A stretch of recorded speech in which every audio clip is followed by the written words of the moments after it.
ಎಲ್ರಿಗೂ ನಮಸ್ಕಾರ. ಗ್ರಾಮೀಣಾಭಿವೃದ್ಧಿ ಅಂದರೆ ಏನು? ಗ್ರಾಮೀಣಾಭಿವೃದ್ಧಿ ಅಂತ ಹೇಳಿದರೆ ಮೀಟರ್ ಬಡ್ಡಿ ದಂಧೆ ಮಾಡೋದಾ? ಅಥವಾ ಗ್ರಾಮೀಣಾಭಿವೃದ್ಧಿ ಅಂತ ಹೇಳಿದರೆ ಗ್ರಾಮೀಣ ಜನತೆಗೆ ಸ್ವಾವಲಂಬನೆಯ ಬದುಕನ್ನು ಕಲಿಸಿ ಅವರ ಆದಾಯದ ಮೂಲನ್ನ ಹೆಚ್ಚಿಗೆ ಮಾಡೋದಾ? ಯಾವುದು ಗ್ರಾಮೀಣಾಭಿವೃದ್ಧಿ? ಈ ನಿಟ್ಟಿನಲ್ಲಿ ಗ್ರಾಮಾಭಿವೃದ್ಧಿ ಅಂತ ಹೆಸರಿಟ್ಕೊಂಡಂತಹ ಅದು ಶ್ರೀ ಕ್ಷೇತ್ರ ಧರ್ಮಸ್ಥಳ ಹೆಸರಿನಲ್ಲಿ ನಾವು ಗ್ರಾಮೀಣ ಅಭಿವೃದ್ಧಿ ಮಾಡ್ತೇವೆ ಅಂತ ಹೇಳಿ ಸೇವಾ ಪ್ರತಿನಿಧಿಗಳನ್ನು ನೇಮಕ ಮಾಡಿ, ಹೆಸರು ನೋಡಿ, ಸೇವೆಯ ಪ್ರತಿನಿಧಿಗಳು. ಆದರೆ ವಾಸ್ತವದಲ್ಲಿ ನಿರಂತರ ಆತ್ಮಹತ್ಯೆಗಳು ಕಳೆದ 15 ವರ್ಷಗಳಿಂದ ಆತ್ಮಹತ್ಯೆಗಳು ಆಗ್ತಾನೆ ಹೋದು. ಹಾಗಿದ್ರೆ ಅವರು ಸೇವಾ ಪ್ರತಿನಿಧಿಗಳ ಅಥವಾ ಸಾವಿನ ಪ್ರತಿನಿಧಿಗಳ? ಸಾವು ಪ್ರತಿನಿಧಿಗಳ. ಆನಂತರ ಯೋಜನಾ ಅಧಿಕಾರಿಗಳು ಅಂತ ಇಟ್ಕೋತಾರೆ. ಯೋಜನೆಯ ಹಂಗಿದ್ರೆ ಯಾವ ಯೋಜನೆ? ಪ್ರತಿ ವಾರ ನಾವು ಸೇರ್ಬೇಕು ಅಂತ ಹೇಳ್ತಾರೆ. ಎಲ್ಲಾದರೂ ಒಂದೇ ಒಂದು ಕಡೆ ಅಭಿವೃದ್ಧಿಯ ಬಗ್ಗೆ ಚರ್ಚೆ ಆಗಿದೆಯಾ? ಇಲ್ಲ. ಯಾರೆಷ್ಟು ದುಡ್ಡು ಕಟ್ಟಬೇಕು, ಯಾಕೆ ಕಟ್ಟಲಿಲ್ಲ, ಅವ್ರ ಮನೆಗೆ ಹೋಗಿ ಇವ್ರ ಮನೆಗೆ ಹೋಗಿ ವಸೂಲಿ ಮಾಡಿ, ಇದೇ ಚರ್ಚೆ. ಇದು ಅಭಿವೃದ್ಧಿನಾ? ಹಾಗಿದ್ರೆ ನಿಜವಾದ ಗ್ರಾಮೀಣ ಅಭಿವೃದ್ಧಿ ಅಂದ್ರೆ ಏನು? ಒಂದು ಉದಾಹರಣೆ ನಿಮ್ಮ ಮುಂದೆ ನಾನು ಕೊಡ್ತಾ ಇದ್ದೀನಿ. ರಂಗಸ್ವಾಮಿ ಇಳಂಗು ಅಂತ ಹೇಳಿ ತಮಿಳುನಾಡು ಚೆನ್ನೈ ಹತ್ತಿರ, ಚೆನ್ನೈಗಿಂದ ಒಂದು 20 ಕಿಲೋಮೀಟರ್ ಹಿಂದೆನೆ, ಬೆಂಗಳೂರಿಂದ ನಾವು ಚೆನ್ನೈಗೆ ಹೋಗಬೇಕಾದ್ರೆ ಬಿಫೋರ್ ಚೆನ್ನೈ ಒಂದು 20 ಕಿಲೋಮೀಟರ್ ಹಿಂದೆ ಒಂದು ಗ್ರಾಮ ಬರ್ತದೆ. ಅದರ ಹೆಸರು ಕೂದಂಬಕಂ ಅಂತೇಳಿ. ಆ ಗ್ರಾಮ ಪಂಚಾಯಿತಿಯ ಅಧ್ಯಕ್ಷರಾಗಿ ರಂಗಸ್ವಾಮಿ ಇಳಂಗು ಅವರು ಆಯ್ಕೆ ಆಗ್ತಾರೆ. ಯಾರು ರಂಗಸ್ವಾಮಿ ಇಳಂಗು ಅಂತ ಹೇಳಿದ್ರೆ, ಅವರು ಇಸ್ರೋದ ಇಂಜಿನಿಯರ್ ಆಗಿ ಮುಂಚೆ ಕೆಲಸ ಮಾಡ್ತಿರ್ತಾರೆ. ಅದು ಯಾರ ಜೊತೆಗೆ? ಡಾಕ್ಟರ್ APJ ಅಬ್ದುಲ್ ಕಲಾಂ ಅಂತಹ ಅದ್ಭುತ, ಈ ದೇಶ ಕಂಡಂತಹ, ಈ ದೇಶದ missile man doctor APJ Abdul Kalam ಅವರ ಸಹವರ್ತಿಯಾಗಿ, ಅವರು ವಿಜ್ಞಾನಿಯಾಗಿ ಕೆಲಸ ಮಾಡ್ತಾ ಇರ್ತಾರೆ ರಂಗಸ್ವಾಮಿ ಇಳಂಗುವನ್. ಅವಾಗವಾಗ ಅವರು ಗ್ರಾಮಕ್ಕೆ ಭೇಟಿಯಾದಾಗ ಅಲ್ಲಿಯ ಪರಿಸ್ಥಿತಿ, ಪ್ರತಿ ಸಾರಿ ಅವ್ರು ಹೇಳ್ತಾರೆ, ಅವರು ಒಂದು ಇದರಲ್ಲಿ ಪ್ರತಿದಿನ ರಾತ್ರಿ ಅಲ್ಲಿ ಆ ಊರಲ್ಲಿ ಗಂಡ ಕುಡಿದು ಬರೀ ಹೆಂಡತಿನ ಹೊಡೆಯೋ ದೃಶ್ಯವನ್ನೇ ಅವ್ರು ನೋಡ್ತಾ ಇರ್ತಾರೆ. ಗ್ರಾಮ ನೋಡಿದ್ರೆ ಬರೀ ಚೆನ್ನೈಯಿಂದ, ಇಡೀ ರಾಜ್ಯದ ರಾಜಧಾನಿಯಿಂದ ಬರೀ 20 ಕಿಲೋಮೀಟರ್ ದೂರದಲ್ಲಿರ್ತಕ್ಕಂಥ ಕೂದಂಬಕಂನಲ್ಲಿ ಅಂತಹ ಒಂದು ದಾರುಣ ಪರಿಸ್ಥಿತಿ. ಹೀಗಾಗಿ ಅವರ ಕೆಲಸವನ್ನ ತ್ಯಾಗ ಮಾಡಿ ರಾಜೀನಾಮೆ ಕೊಟ್ಟು ಗ್ರಾಮ ಪಂಚಾಯಿತಿಗೆ ನಿಂತ್ಕೊಳ್ತಾರೆ. ಅಲ್ಲಿ ಅವರು ಅಧ್ಯಕ್ಷರಾಗ್ತಾರೆ. ತಮಿಳುನಾಡಿನಲ್ಲಿ ನಮ್ಮ ಗ್ರಾಮ ಪಂಚಾಯಿತಿ ವ್ಯವಸ್ಥೆ ತರ ನಾವು ಗ್ರಾಮ ಪಂಚಾಯಿತಿ ಸದಸ್ಯರನ್ನ ಆಯ್ಕೆ ಮಾಡ್ತೀವಿ, ಸದಸ್ಯರು ಇಂಟರ್ನ್ ಅಧ್ಯಕ್ಷರನ್ನ ಆಯ್ಕೆ ಮಾಡ್ತಾರೆ. ಅಲ್ಲಿ ಹಂಗಿಲ್ಲ. ಅಲ್ಲಿ ನೇರವಾಗಿ ಅಧ್ಯಕ್ಷರನ್ನ ಗ್ರಾಮಸ್ಥರೇ ಮತದಾರರೇ ಆಯ್ಕೆ ಮಾಡ್ತಾರೆ. ಒಂದು ಓಟು ಪಂಚಾಯಿತಿ ಪ್ರೆಸಿಡೆಂಟಿಗೆ ಒಂದು ಕೊಡ್ತಾರೆ, ಒಂದು ಗ್ರಾಮ ಪಂಚಾಯಿತಿ ಮೆಂಬರ್ಗೆ ಕೊಡ್ತಾರೆ. ಆ ಸಿಸ್ಟಮ್ನಲ್ಲಿ ಅವರು ಗ್ರಾಮ ಪಂಚಾಯಿತಿಯ ಅಧ್ಯಕ್ಷರಾಗಿ ಆಯ್ಕೆಯಾದ ನಂತರ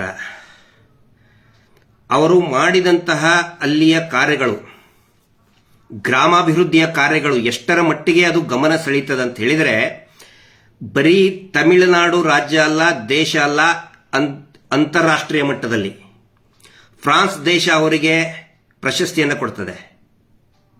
ಆನಂತರ ಭಾರತದಲ್ಲಿಯೂ ಕೂಡ ರಿಯಲ್ ಹೀರೋ ಅವಾರ್ಡ್ ಅವರಿಗೆ ಕೊಡ್ತಾರೆ, ರಿಲಯನ್ಸ್ ಇದರಿಂದ. ಮತ್ತಂತದ್ದು ಏನು ಮಾಡಿದ್ರು ಅವರು? ಅಲ್ಲಿ ಇಡೀ ಅಂತಾರಾಷ್ಟ್ರೀಯ, ಇಡೀ ಜಗತ್ತು ಗಮನಿಸುವಂತಹ ಒಂದು ಬೆಳವಣಿಗೆ, ಅಭಿವೃದ್ಧಿ, ಗ್ರಾಮಾಭಿವೃದ್ಧಿ ಏನು ಮಾಡಿದ್ರು ಅಂತ ಹೇಳಿದ್ರೆ, ಅಲ್ಲಿ ಇವತ್ತಿಗೆ ಅವರು ಅಧ್ಯಕ್ಷರಾಗಿ ಅವರ ಅವಧಿ ಮುಗಿಯೋ ಹೊತ್ತಿಗೆ ಆ ಗ್ರಾಮದಲ್ಲಿ ಒಬ್ಬರು ಕೂಡ ನಿರುದ್ಯೋಗಿಯಾಗಿ ಇಲ್ಲ. ಆನಂತರ ಆ ಗ್ರಾಮದ ಪರ್ ಕ್ಯಾಪಿಟಾ ಇನ್ಕಮ್, ಅದು ಬಹಳ ಮುಖ್ಯ. ನಾವು ಎಷ್ಟು ಜನರಿಗೆ ಸಾಲ ಕೊಟ್ವಿ, ಎಷ್ಟು ಬಡ್ಡಿ ವಸೂಲಿ ಮಾಡಿದ್ವಿ ಅನ್ನೋದಲ್ಲ, ಆ ಗ್ರಾಮಸ್ಥರ ಆದಾಯ ಎಷ್ಟು ಇನ್ಕ್ರೀಸ್ ಆಯಿತು, ಜಾಸ್ತಿ ಆಯಿತು, ಅದು ಮುಖ್ಯ. 4 ಪಟ್ಟು ಇನ್ಕ್ರೀಸ್ ಆಗ್ತದೆ. ಇಡೀ ದೇಶದಲ್ಲಿ the village with the highest per capita income ಅನ್ನುವಂತಹ, ಇಡೀ ದೇಶದಲ್ಲಿ the village with the highest per capita income ಅನ್ನುವಂತಹ ಹೆಗ್ಗಳಿಕೆ ಆ ಕೂದಂಬಕ್ಕಂ ಅನ್ನುವಂಥ ಗ್ರಾಮ ಪಂಚಾಯತಿ ಪಡ್ಕೊಳ್ತದೆ. ಅವ್ರು ಏನು ಮಾಡ್ತಾರೆ ಅಂತ ಹೇಳಿದ್ರೆ, ಆ ಗ್ರಾಮಗಳಲ್ಲಿ ಪ್ರತಿಯೊಂದು ಕೂಡ ಆ ಗ್ರಾಮದಲ್ಲಿನೇ ಉತ್ಪಾದನೆ ಆಗಬೇಕು. ಒಂದು ಉದಾಹರಣೆ ಅಂತ ಹೇಳಿದ್ರೆ, ಹೈನುಗಾರಿಕೆಯನ್ನು ಪ್ರಾರಂಭ ಮಾಡ್ತಾರೆ. ಹೈನುಗಾರಿಕೆ ಅಂದ್ರೆ ಏನು? ಅದನ್ನ ಹಾಲನ್ನ, ಹೈನುಗಾರಿಕೆ ಎಂಡ್ ಪ್ರಾಡಕ್ಟ್ ಏನಂತ ಹೇಳಿದ್ರೆ ಮಿಲ್ಕ್. ಆ ಮಿಲ್ಕನ್ನು ಸಮೀಪದ ಪಟ್ಟಣಗಳಿಗೆ ಹೋಗಿ, ಡೈರಿಗಳಿಗೆ ಹೋಗಿ ಹಾಲನ್ನು ಹಾಕೋದು. ಇಲ್ಲಿ ನಮ್ಮ ಕರ್ನಾಟಕದಲ್ಲಿ ಕೂಡ ಆ ವ್ಯವಸ್ಥೆ ಇದೆ. ಆದರೆ ಅವರು ಅದನ್ನ ಮಾಡಲಿಲ್ಲ. ಆ ಹಾಲನ್ನು ಬೇರೆ ಯಾರಿಗೂ ಕೂಡ ಕೊಡಲಿಲ್ಲ. ಆ ಹಾಲಿನಿಂದ ಚಾಕ್ಲೇಟ್ ಮಾಡುವಂತಹ ಇಂಡಸ್ಟ್ರಿಯನ್ನ ಅವರು ಗ್ರಾಮದಲ್ಲಿನೇ ಪ್ರಾರಂಭ ಮಾಡಿದರು. ಚಾಕ್ಲೇಟ್ ಇಂಡಸ್ಟ್ರಿ ಏನು ದೊಡ್ಡದಲ್ಲ. ಊಟಿಯಲ್ಲಿ ಹೋದ್ರೆ ಮನೆ ಮನೆಗೆ ಚಾಕ್ಲೇಟ್ ಮಾಡ್ತಾರೆ. ಚಾಕ್ಲೇಟ್ ಇಂಡಸ್ಟ್ರಿ ಆ ಗ್ರಾಮದಲ್ಲಿನೇ ಪ್ರಾರಂಭ ಮಾಡಿದರು. ಟೊಮೆಟೊ ಬೆಳೆದ್ರು ಊರಲ್ಲಿ ಆ ರೈತರು. ಆ ಟೊಮೆಟೊ ರೇಟ್ ಬರಲಿಲ್ಲ ಅಂತ ಹೇಳಿ ಬೀದಿಗೆ ಹಾಕ್ತೀವಿ ನಾವು. ಬೀದಿಗೆ ಹಾಕಲಿಲ್ಲ ಅವರು. ಆ ಗ್ರಾಮದಲ್ಲಿನೇ ಟೊಮೆಟೊ ಕ್ಯಾಚಪ್, ಟೊಮೆಟೊ ಸಾಸ್ ಮಾಡುವಂತ ಸ್ಮಾಲ್ ಸ್ಕೇಲ್ ಇಂಡಸ್ಟ್ರಿ ಸ್ಟಾರ್ಟ್ ಮಾಡಿದರು. ಅಂತ ಅನೇಕ ಉದ್ಯೋಗಗಳನ್ನು ಪ್ರಾರಂಭ ಮಾಡಿದರು. ಅದರ ಪರಿಣಾಮವಾಗಿ ಆ ಕೂದಂಬಕ್ಕಂ ಅನ್ನೋ ಗ್ರಾಮದಲ್ಲಿ ಯಾರು ಒಬ್ಬರು ಕೂಡ ನಿರುದ್ಯೋಗಿಗಳಾಗಿ ಉಳಿಲಿಲ್ಲ. 4 ಪಟ್ಟು ಪರ್ ಕ್ಯಾಪಿಟಾ ಇನ್ಕಮ್ ಜಾಸ್ತಿ ಆಯಿತು. ಇದು ನಿಜವಾದಂತಹ ಗ್ರಾಮಾಭಿವೃದ್ಧಿ. ರಂಗಸ್ವಾಮಿ ಇಳಂಗವನ್ ಅವರ ಉದಾಹರಣೆ ನಾನು ಯಾಕೆ ತಗೊಳ್ತಾ ಇದ್ದೀನಿ ಅಂತ ಹೇಳಿದ್ರೆ, 2015ರಿಂದ 2017ವರೆಗೆ ಜೂನ್ವರೆಗೆ ನಿರಂತರವಾಗಿ ನಾನು ಅವರ ಸಂಪರ್ಕದಲ್ಲಿದ್ದೆ. ಆ ಸಂದರ್ಭದಲ್ಲಿ ನಾನು ಮತ್ತು ನಮ್ಮ ಜೊತೆಗೆ ನಮ್ಮ ಗುಡಿಗೇರಿ ಗ್ರಾಮ ಪಂಚಾಯತಿ ಅಧ್ಯಕ್ಷರಾಗಿ ಒಬ್ಬ ಯುವಕರಾಗಿ ಚನ್ನಬಸು ಅಂತ ಹೇಳಿ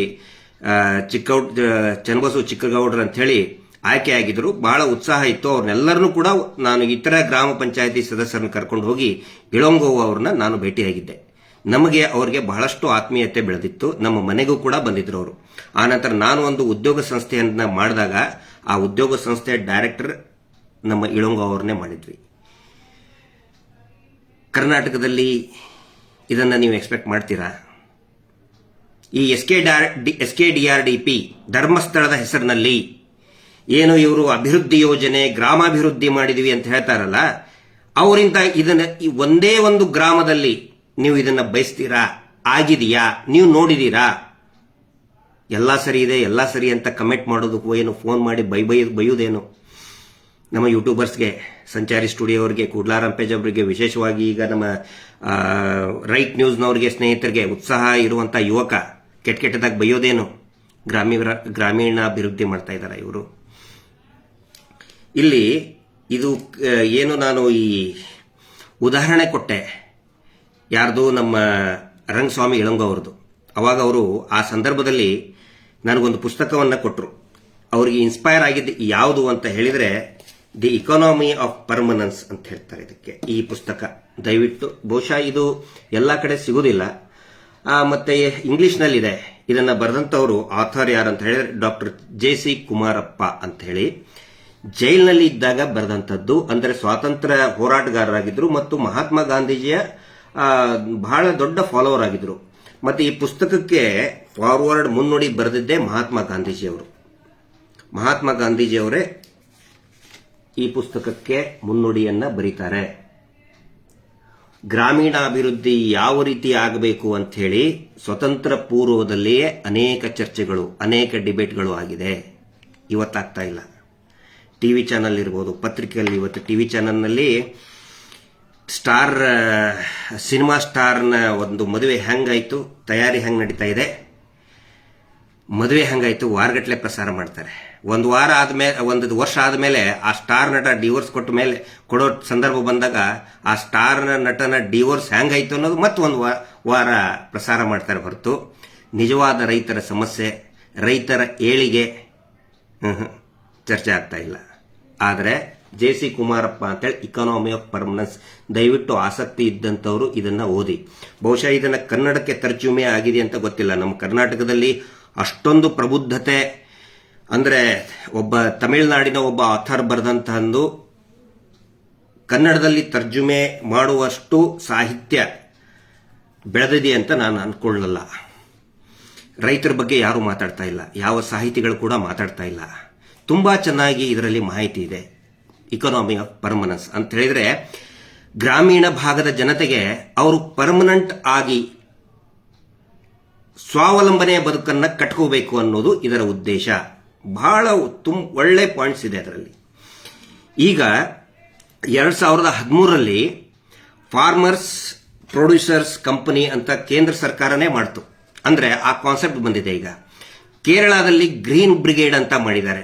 ಈಗ ನಾನು ಹೇಳಿದ ತಮಿಳುನಾಡಿನಲ್ಲಿ ಮತ್ತು ಕರ್ನಾಟಕದಲ್ಲಿನೂ ಕೂಡ FPC ಕಾನ್ಸೆಪ್ಟ್ ತುಂಬಾ ಚೆನ್ನಾಗಿ ಬೆಳೀತಾ ಇದೆ. ಆದರೆ ಈ SKDRDP ಅನ್ನುವಂತಹ ತಿಗಣೆ, ರಕ್ತ ಹೀರುವಂತಹ ತಿಗಣೆ ಗ್ರಾಮಗಳಲ್ಲಿ ಬೇರೂರು ಇರೋದ್ರಿಂದ, ಜಾಲಿಕಂಟಿ ಅಂತ ಹೇಳ್ತೀವಿ ನಾವು ಉತ್ತರ ಕರ್ನಾಟಕದಲ್ಲಿ, ಜಾಲಿಕಂಟಿ ಯಾರನ್ನೂ ಬೆಳೆಯಕ್ಕೆ ಬೀಳುವುದಿಲ್ಲ. ಅದು ಇರೋದ್ರಿಂದ ಈ ಕಾನ್ಸೆಪ್ಟಿಗೆ FPC ಫಾರ್ಮರ್ ಪ್ರೊಡ್ಯೂಸರ್ಸ್ ಕಂಪನಿ ನಮ್ಮೂರಲ್ಲಿ ನಾವು ಮಾಡಿದ್ದೀವಿ. ನಾನು ಸುಮ್ಮನೆ ಬಾಯಿಲೆ ಇನ್ನೊಬ್ರು ನೀವು ಮಾಡಿ ಅನ್ನೋದಲ್ಲ. ನಮ್ಮ ಊರು, ನನ್ನ ಗ್ರಾಮ ಕಳಸೂರಿನಲ್ಲಿ ಅದನ್ನ 1.5 ವರ್ಷದಿಂದ ನಾವು ಪ್ರಾರಂಭ ಮಾಡಿದ್ದೀವಿ. ಫಾರ್ಮರ್ಸ್ ಪ್ರೊಡ್ಯೂಸರ್ಸ್ ಕಂಪನಿ ಅಂತ ಹೇಳಿ. ಕಂಪನೀಸ್ ಆಕ್ಟ್ 2013 ಪ್ರಕಾರ ಇದನ್ನ ಯಾರು ಬೇಕಾದ್ರೂ ಮಾಡಬಹುದು. 10 ಜನ ರೈತರು ಸೇರಿ ಮಾಡಬಹುದು. ಅದ್ಭುತವಾದಂತಹ ಕಾನ್ಸೆಪ್ಟ್. ಕೇರಳದಲ್ಲಿ ಎಷ್ಟು ಯಾವ ಮಟ್ಟಿಗೆ ಅವರು ಬೆಳೆದಿದ್ದಾರೆ ಅಂತ ಹೇಳಿದ್ರೆ ರೈತರು, ಇಲ್ಲಿ ರೈತರು ಅಂತ ಹೇಳಿದ್ರೆ ನಾವು ಬರೀ ಹಾಡು ಹಾಡ್ತೀವಿ ರೈತರ ಬಗ್ಗೆ, ನೇಗಿಲ ಯೋಗಿ ಅಂತ ಹೇಳಿ. ಹೌದು, ಬರೀ ಭಾವನಾತ್ಮಕವಾಗಿ ಭಾಷಣ ಮಾಡಿದ್ರೆ ಸಾಕಾಗೋದಿಲ್ಲ. ಆದರೆ ರೈತರಿಗೆ ಬೇಕಾದಂತಹ ಜ್ಞಾನ, ಅವರಿಗೆ ಬೇಕಾದಂತಹ ಇನ್ಫ್ರಾಸ್ಟ್ರಕ್ಚರ್, ಅಗ್ರಿಕಲ್ಚರಲ್ ಇಂಡಸ್ಟ್ರೀಸ್ ಬಗ್ಗೆ ಜ್ಞಾನ ಕೊಟ್ಟು ಅದನ್ನ ಎಕ್ಸಿಕ್ಯೂಟ್ ಮಾಡಿಸೋದಕ್ಕೆ ಪ್ರೇರೇಪಣೆ ಮಾಡತಕ್ಕಂತ ವ್ಯವಸ್ಥೆ ನಮ್ಮ ಕರ್ನಾಟಕದಲ್ಲಿ ಕೂಡ ಆಗಬೇಕು. ಫಾರ್ಮರ್ಸ್ ಪ್ರೊಡ್ಯೂಸರ್ಸ್ ಕಂಪನಿ ಬಗ್ಗೆ ಇನ್ನು ಬರುವಂತ ದಿನಗಳಲ್ಲಿ ನಾನು ಅದರ ಬಗ್ಗೆ ಸಾಕಷ್ಟು ಪ್ರಚಾರನ ಕೂಡ ಮಾಡುವಂತಹ ಒಂದು ಪ್ರಯತ್ನವನ್ನು ನಾನು ಮಾಡ್ತೀನಿ. ನಾವು ಮತ್ತು ನಮ್ಮ ಇಡೀ ತಂಡದ ಸದಸ್ಯರು, ರೈತ ಸಂಘದ ಯುವ ರೈತರು ಎಲ್ಲರೂ ಸೇರಿಕೊಂಡು ಆ ಪ್ರಯತ್ನವನ್ನು ಮಾಡ್ತಾ ಇದ್ದೀವಿ. ಈ ಫಾರ್ಮರ್ಸ್ ಪ್ರೊಡ್ಯೂಸರ್ಸ್ ಕಂಪನಿಯಲ್ಲಿ ಏನಾಗ್ತಾ ಇದೆ, ಅದಕ್ಕೆ ನಬಾರ್ಡ್ನಿಂದಲೂ ಕೂಡ ಸಾಕಷ್ಟು ಸಹಾಯ ಕೊಡ್ತಾರೆ.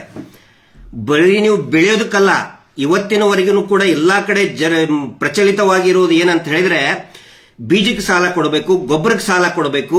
ಸಾಲ ಕೊಡೋದು ಒಂದೇ. ಆದರೆ ಈ FPCಯಲ್ಲಿ ಪ್ರೊಡಕ್ಷನ್ ಆದ ಮೇಲೆ, ಪ್ರೊಡಕ್ಷನ್ ಆಗುವುದಕ್ಕೂ ಕೂಡ ನಬಾರ್ಡ್ನಿಂದ ಸಹಾಯ ಮಾಡ್ತಾರೆ. ಪ್ರೊಡಕ್ಷನ್ ಆದ ಮೇಲೆ ಅದಕ್ಕೆ ಪ್ರೊಸೆಸಿಂಗ್, ಅಗಳೇ ಹೇಳಿದ್ನಲ್ಲ ನಾನು, ತಮಿಳುನಾಡಿನಲ್ಲಿ ಅವರು ಕೂಡ ನಬಾರ್ಡ್ನಿಂದಲೇ ಸಹಾಯ ತಗೊಂಡಿದ್ರು. ಒಂದು ಟೊಮೆಟೊ ಹಣ್ಣಿನ ಕೆಚಪ್ ಸ್ಮಾಲ್ ಸ್ಕೇಲ್ ಇಂಡಸ್ಟ್ರಿ ಮಾಡೋದ್ರ ಕುರಿತಾಗಿ ಅವರು ಇನ್ವೆಸ್ಟ್ಮೆಂಟ್ಗೆ ಸಹಾಯ ಆಗುತ್ತೆ ನಬಾರ್ಡಿಂದ. ಪ್ರೊಸೆಸಿಂಗಿಗೆ, ಹಸ್ಕ್ ತೆಗೆಯೋದಕ್ಕೆ, ತೌಡು ತೆಗೆದು ಸಪರೇಟ್ ಮಾಡೋದಕ್ಕೆ, ಆ ನಂತರ ಮಾರ್ಕೆಟಿಂಗ್ ಮಾಡೋದಕ್ಕೆ. ಇಲ್ಲಿ ಮಾರ್ಕೆಟಿಂಗ್ ಏನ್ ಗೊತ್ತಾ, ಮಾರ್ಕೆಟಿಂಗಿಗೆ ನಾವು ದಲಾಲರ ಮೇಲೆ ಡಿಪೆಂಡ್ ಆಗಿರ್ತಾರೆ ರೈತರು. ಹೀಗಾಗಿ ಅವರು ಬೆಳೆದಂತಹ ಬೆಲೆ ನಮ್ಮ ರೈತರಿಗೆ ಸಿಗ್ತಾ ಇಲ್ಲ. ಆದರೆ FPC ಮುಖಾಂತರ ಸ್ವತಃ ರೈತರೇ ಮಾರ್ಕೆಟಿಂಗ್ ಮಾಡೋದಕ್ಕೆ ಏನೇನು ವ್ಯವಸ್ಥೆ ಬೇಕು, ಅದಕ್ಕೆ ಬೇಕಾದಂತಹ ಹಣದ, ಸಾಲದ ಅನುಕೂಲ ಎಲ್ಲವನ್ನು ಕೂಡ ಈ FPC ಕಂಪನಿಯಲ್ಲಿ, ಇದು ಕಂಪನಿ ಮತ್ತು ಕೋಆಪರೇಟಿವ್ ಸೊಸೈಟಿ ಎರಡನ್ನು ಸೇರಿಸಿ ಹೈಬ್ರಿಡ್ ಇರುವಂತಹ, ಅಂದ್ರೆ ಎರಡು ಒಟ್ಟಿಗೆ ಕೆಲಸ ಮಾಡತಕ್ಕಂತಹ ಎರಡು ವ್ಯವಸ್ಥೆಗಳು, ಕೋಆಪರೇಟಿವ್ ಸೊಸೈಟಿ ಮತ್ತು ಕಂಪನಿ ಎರಡು ಕೂಡ ಒಟ್ಟಿಗೆ ಕೆಲಸ ಮಾಡತಕ್ಕಂತಹ ಒಂದು ವ್ಯವಸ್ಥೆ. ಇದಕ್ಕೆ ಫಾರ್ಮರ್ಸ್ ಪ್ರೊಡ್ಯೂಸರ್ಸ್ ಕಂಪನಿ ಕರ್ನಾಟಕದಲ್ಲಿನೂ ಕೂಡ, ನಮ್ಮ ಧಾರವಾಡ ಇರಬಹುದು, ಗದಗ್ ಇರಬಹುದು, ಆನಂತರ ಪ್ರೋಗ್ರೆಸಿವ್ ಫಾರ್ಮರ್ಸ್ ಏನಿದ್ದಾರೆ ತುಂಬಾ ಜನ ಇದನ್ನ ಮಾಡ್ತಾ ಇದ್ದಾರೆ. ಅವ್ರು ಯಾರು ಕೂಡ ಈ ಮೀಟರ್ ಬಡ್ಡಿ ದಂಧೆ ಇದಕ್ಕೆ ಬಿದ್ದಿಲ್ಲ. ಆದ್ರೆ ಇವ್ರೇನು ಪ್ರಯತ್ನ ಮಾಡ್ತಾ ಇದ್ದಾರೆ, SKDRDP ಈ ರಾಜ್ಯದ 27,028 ಹಳ್ಳಿಗಳು, ನಮ್ಮ ರಾಜ್ಯದಲ್ಲಿರುವ ಒಟ್ಟು ಗ್ರಾಮಗಳ ಸಂಖ್ಯೆ 27,028. ಆ ಎಲ್ಲಾ 27,028 ಗ್ರಾಮಗಳಲ್ಲಿ ಈ SKDRDP ದವರು ಏನ್ ಮಾಡಿದ್ದಾರೆ, ಎಲ್ಲರನ್ನೂ ಕೂಡ ಸಾಲದ ಸುಳಿಯಲ್ಲಿ ಸಿಕ್ಕಾಕಿಸಿಬಿಟ್ಟಿದ್ದಾರೆ. ಸಿಕ್ಕಾಕಿಸಿ ಗ್ರಾಮಗಳಲ್ಲಿ ಜಗಳವನ್ನು ಹಚ್ಚಿಟ್ಟಿದ್ದಾರೆ.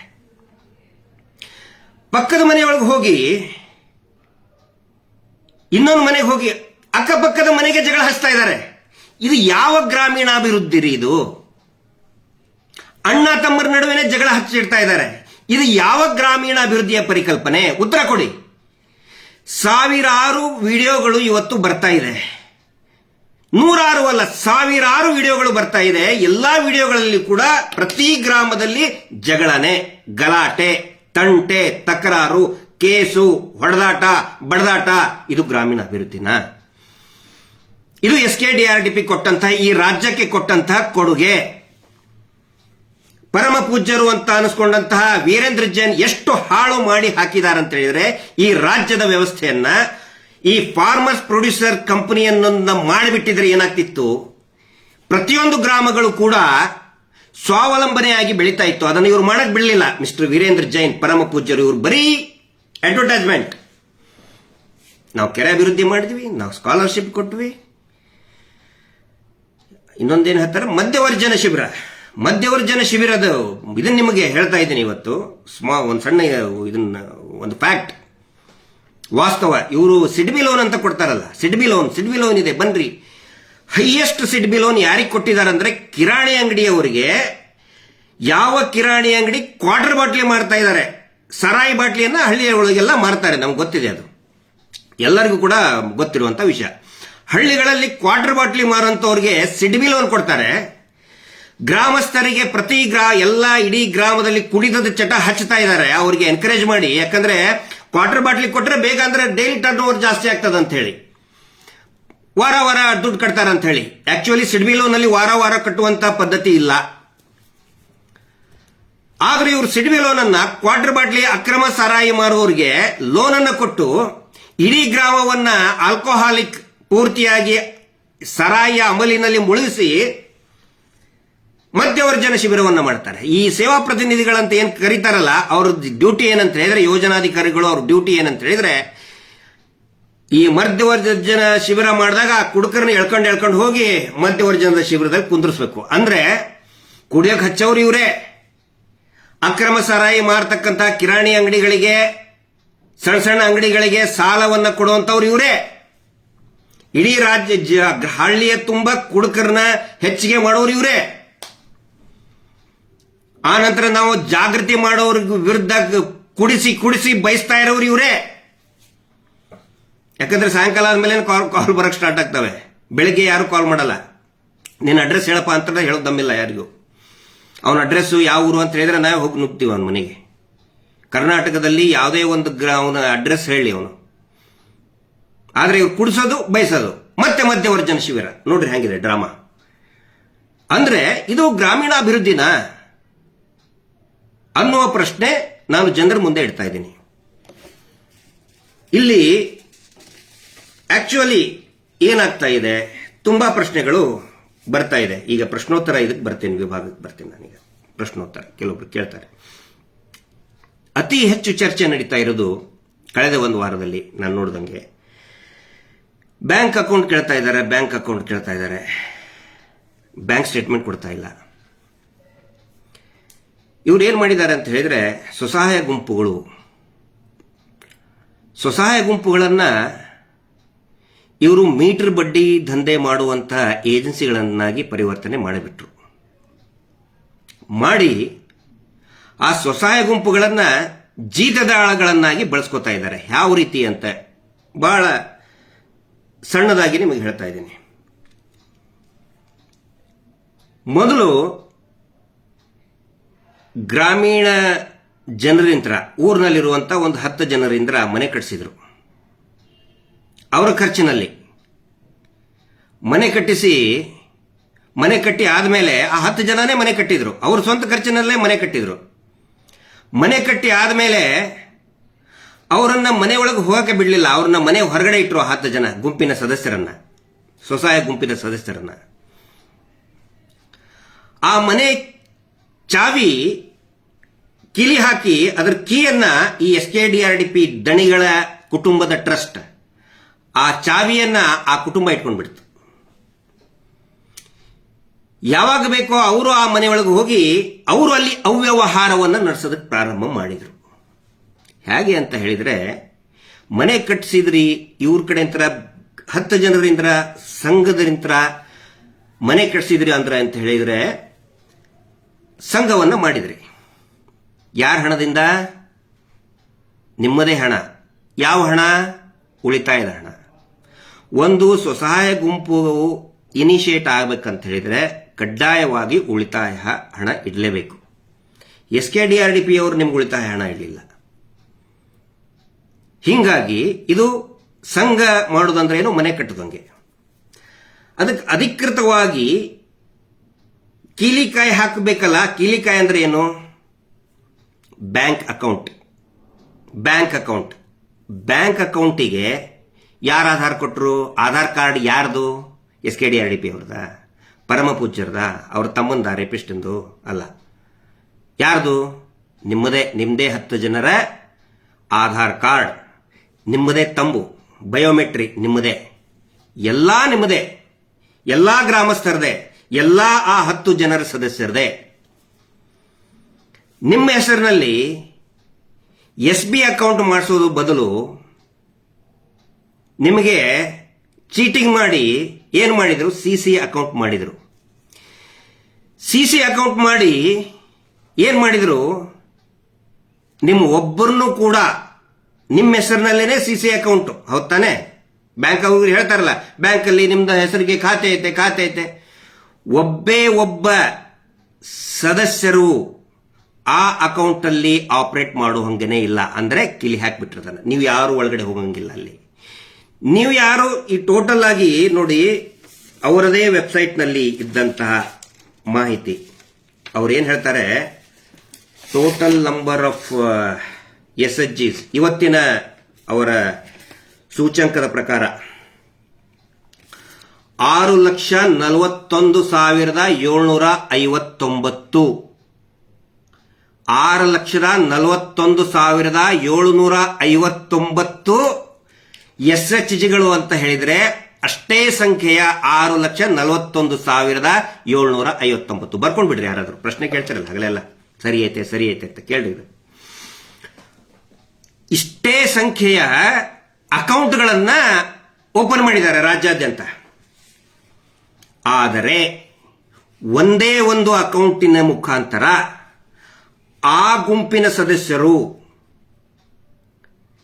ಯಾವುದೇ ರೀತಿಯಾದಂತಹ ಹಣಕಾಸು ವ್ಯವಹಾರವನ್ನ ಆ ಅಕೌಂಟ್ ಮುಖಾಂತರ ಮಾಡೋ ಹಾಗೇನೇ ಇಲ್ಲ. ಅಂದರೆ ನೀವು ಕಟ್ಟಿದ ಮನೆ, ನಿಮ್ಮ ದುಡ್ಡು, ನಿಮ್ಮ ಉಳಿತಾಯದ ಹಣ, ನಿಮ್ಮ ಆಧಾರು, ನಿಮ್ಮ ಹೆಬ್ಬೆಟ್ಟು, ನಿಮ್ಮ ಬಯೋಮೆಟ್ರಿ, ನೀವು ₹1 ಅದರಲ್ಲಿ ಹಾಕೋ ಹೋಗಿಲ್ಲ, ನೀವು ₹1 ತೆಗಿಯೋಂಗಿಲ್ಲ. ಅದನ್ನ ಬರ್ಸ್ಕೊಂಡ್ಬಿಟ್ರು ನಿಮ್ಮ ಕಡೆಯಿಂದ. ಏನಂತ ಹೇಳಿದ್ರೆ, ಯಾಕಂದ್ರೆ ಎಲ್ಲರೂ ಪಾಪ ಅನಕ್ಷರಸ್ಥರು, ಅವ್ರ ಕಡೆಯಿಂದ ಬರ್ಸ್ಕೊಂಡು ಬ್ಲಾಕ್ ಮಾಡಿಬಿಟ್ರು ಪೂರ್ತಿಯಾಗಿ. ಬ್ಲಾಕ್ ಮಾಡಿ ನಿಮ್ಮನ್ನ ಮನೆಯಿಂದ ಹೊರಗಡೆ ಇಟ್ಟಾಯ್ತು. ಈಗ ಚಾವಿ ಯಾರ ಕಡೆ ಹೋಯ್ತು? ಅಕೌಂಟ್ ಓಪನ್ ಮಾಡೋದು ಯಾರು? ಇದೇ ಟ್ರಸ್ಟ್. ಅದರ ಪಾಸ್ವರ್ಡ್ ಎಲ್ಲ ಇರೋದು ಈ ಟ್ರಸ್ಟಿನ ಹತ್ರ. ದಣಿಗಳು, ಪರಮ ಪೂಜ್ಯರು,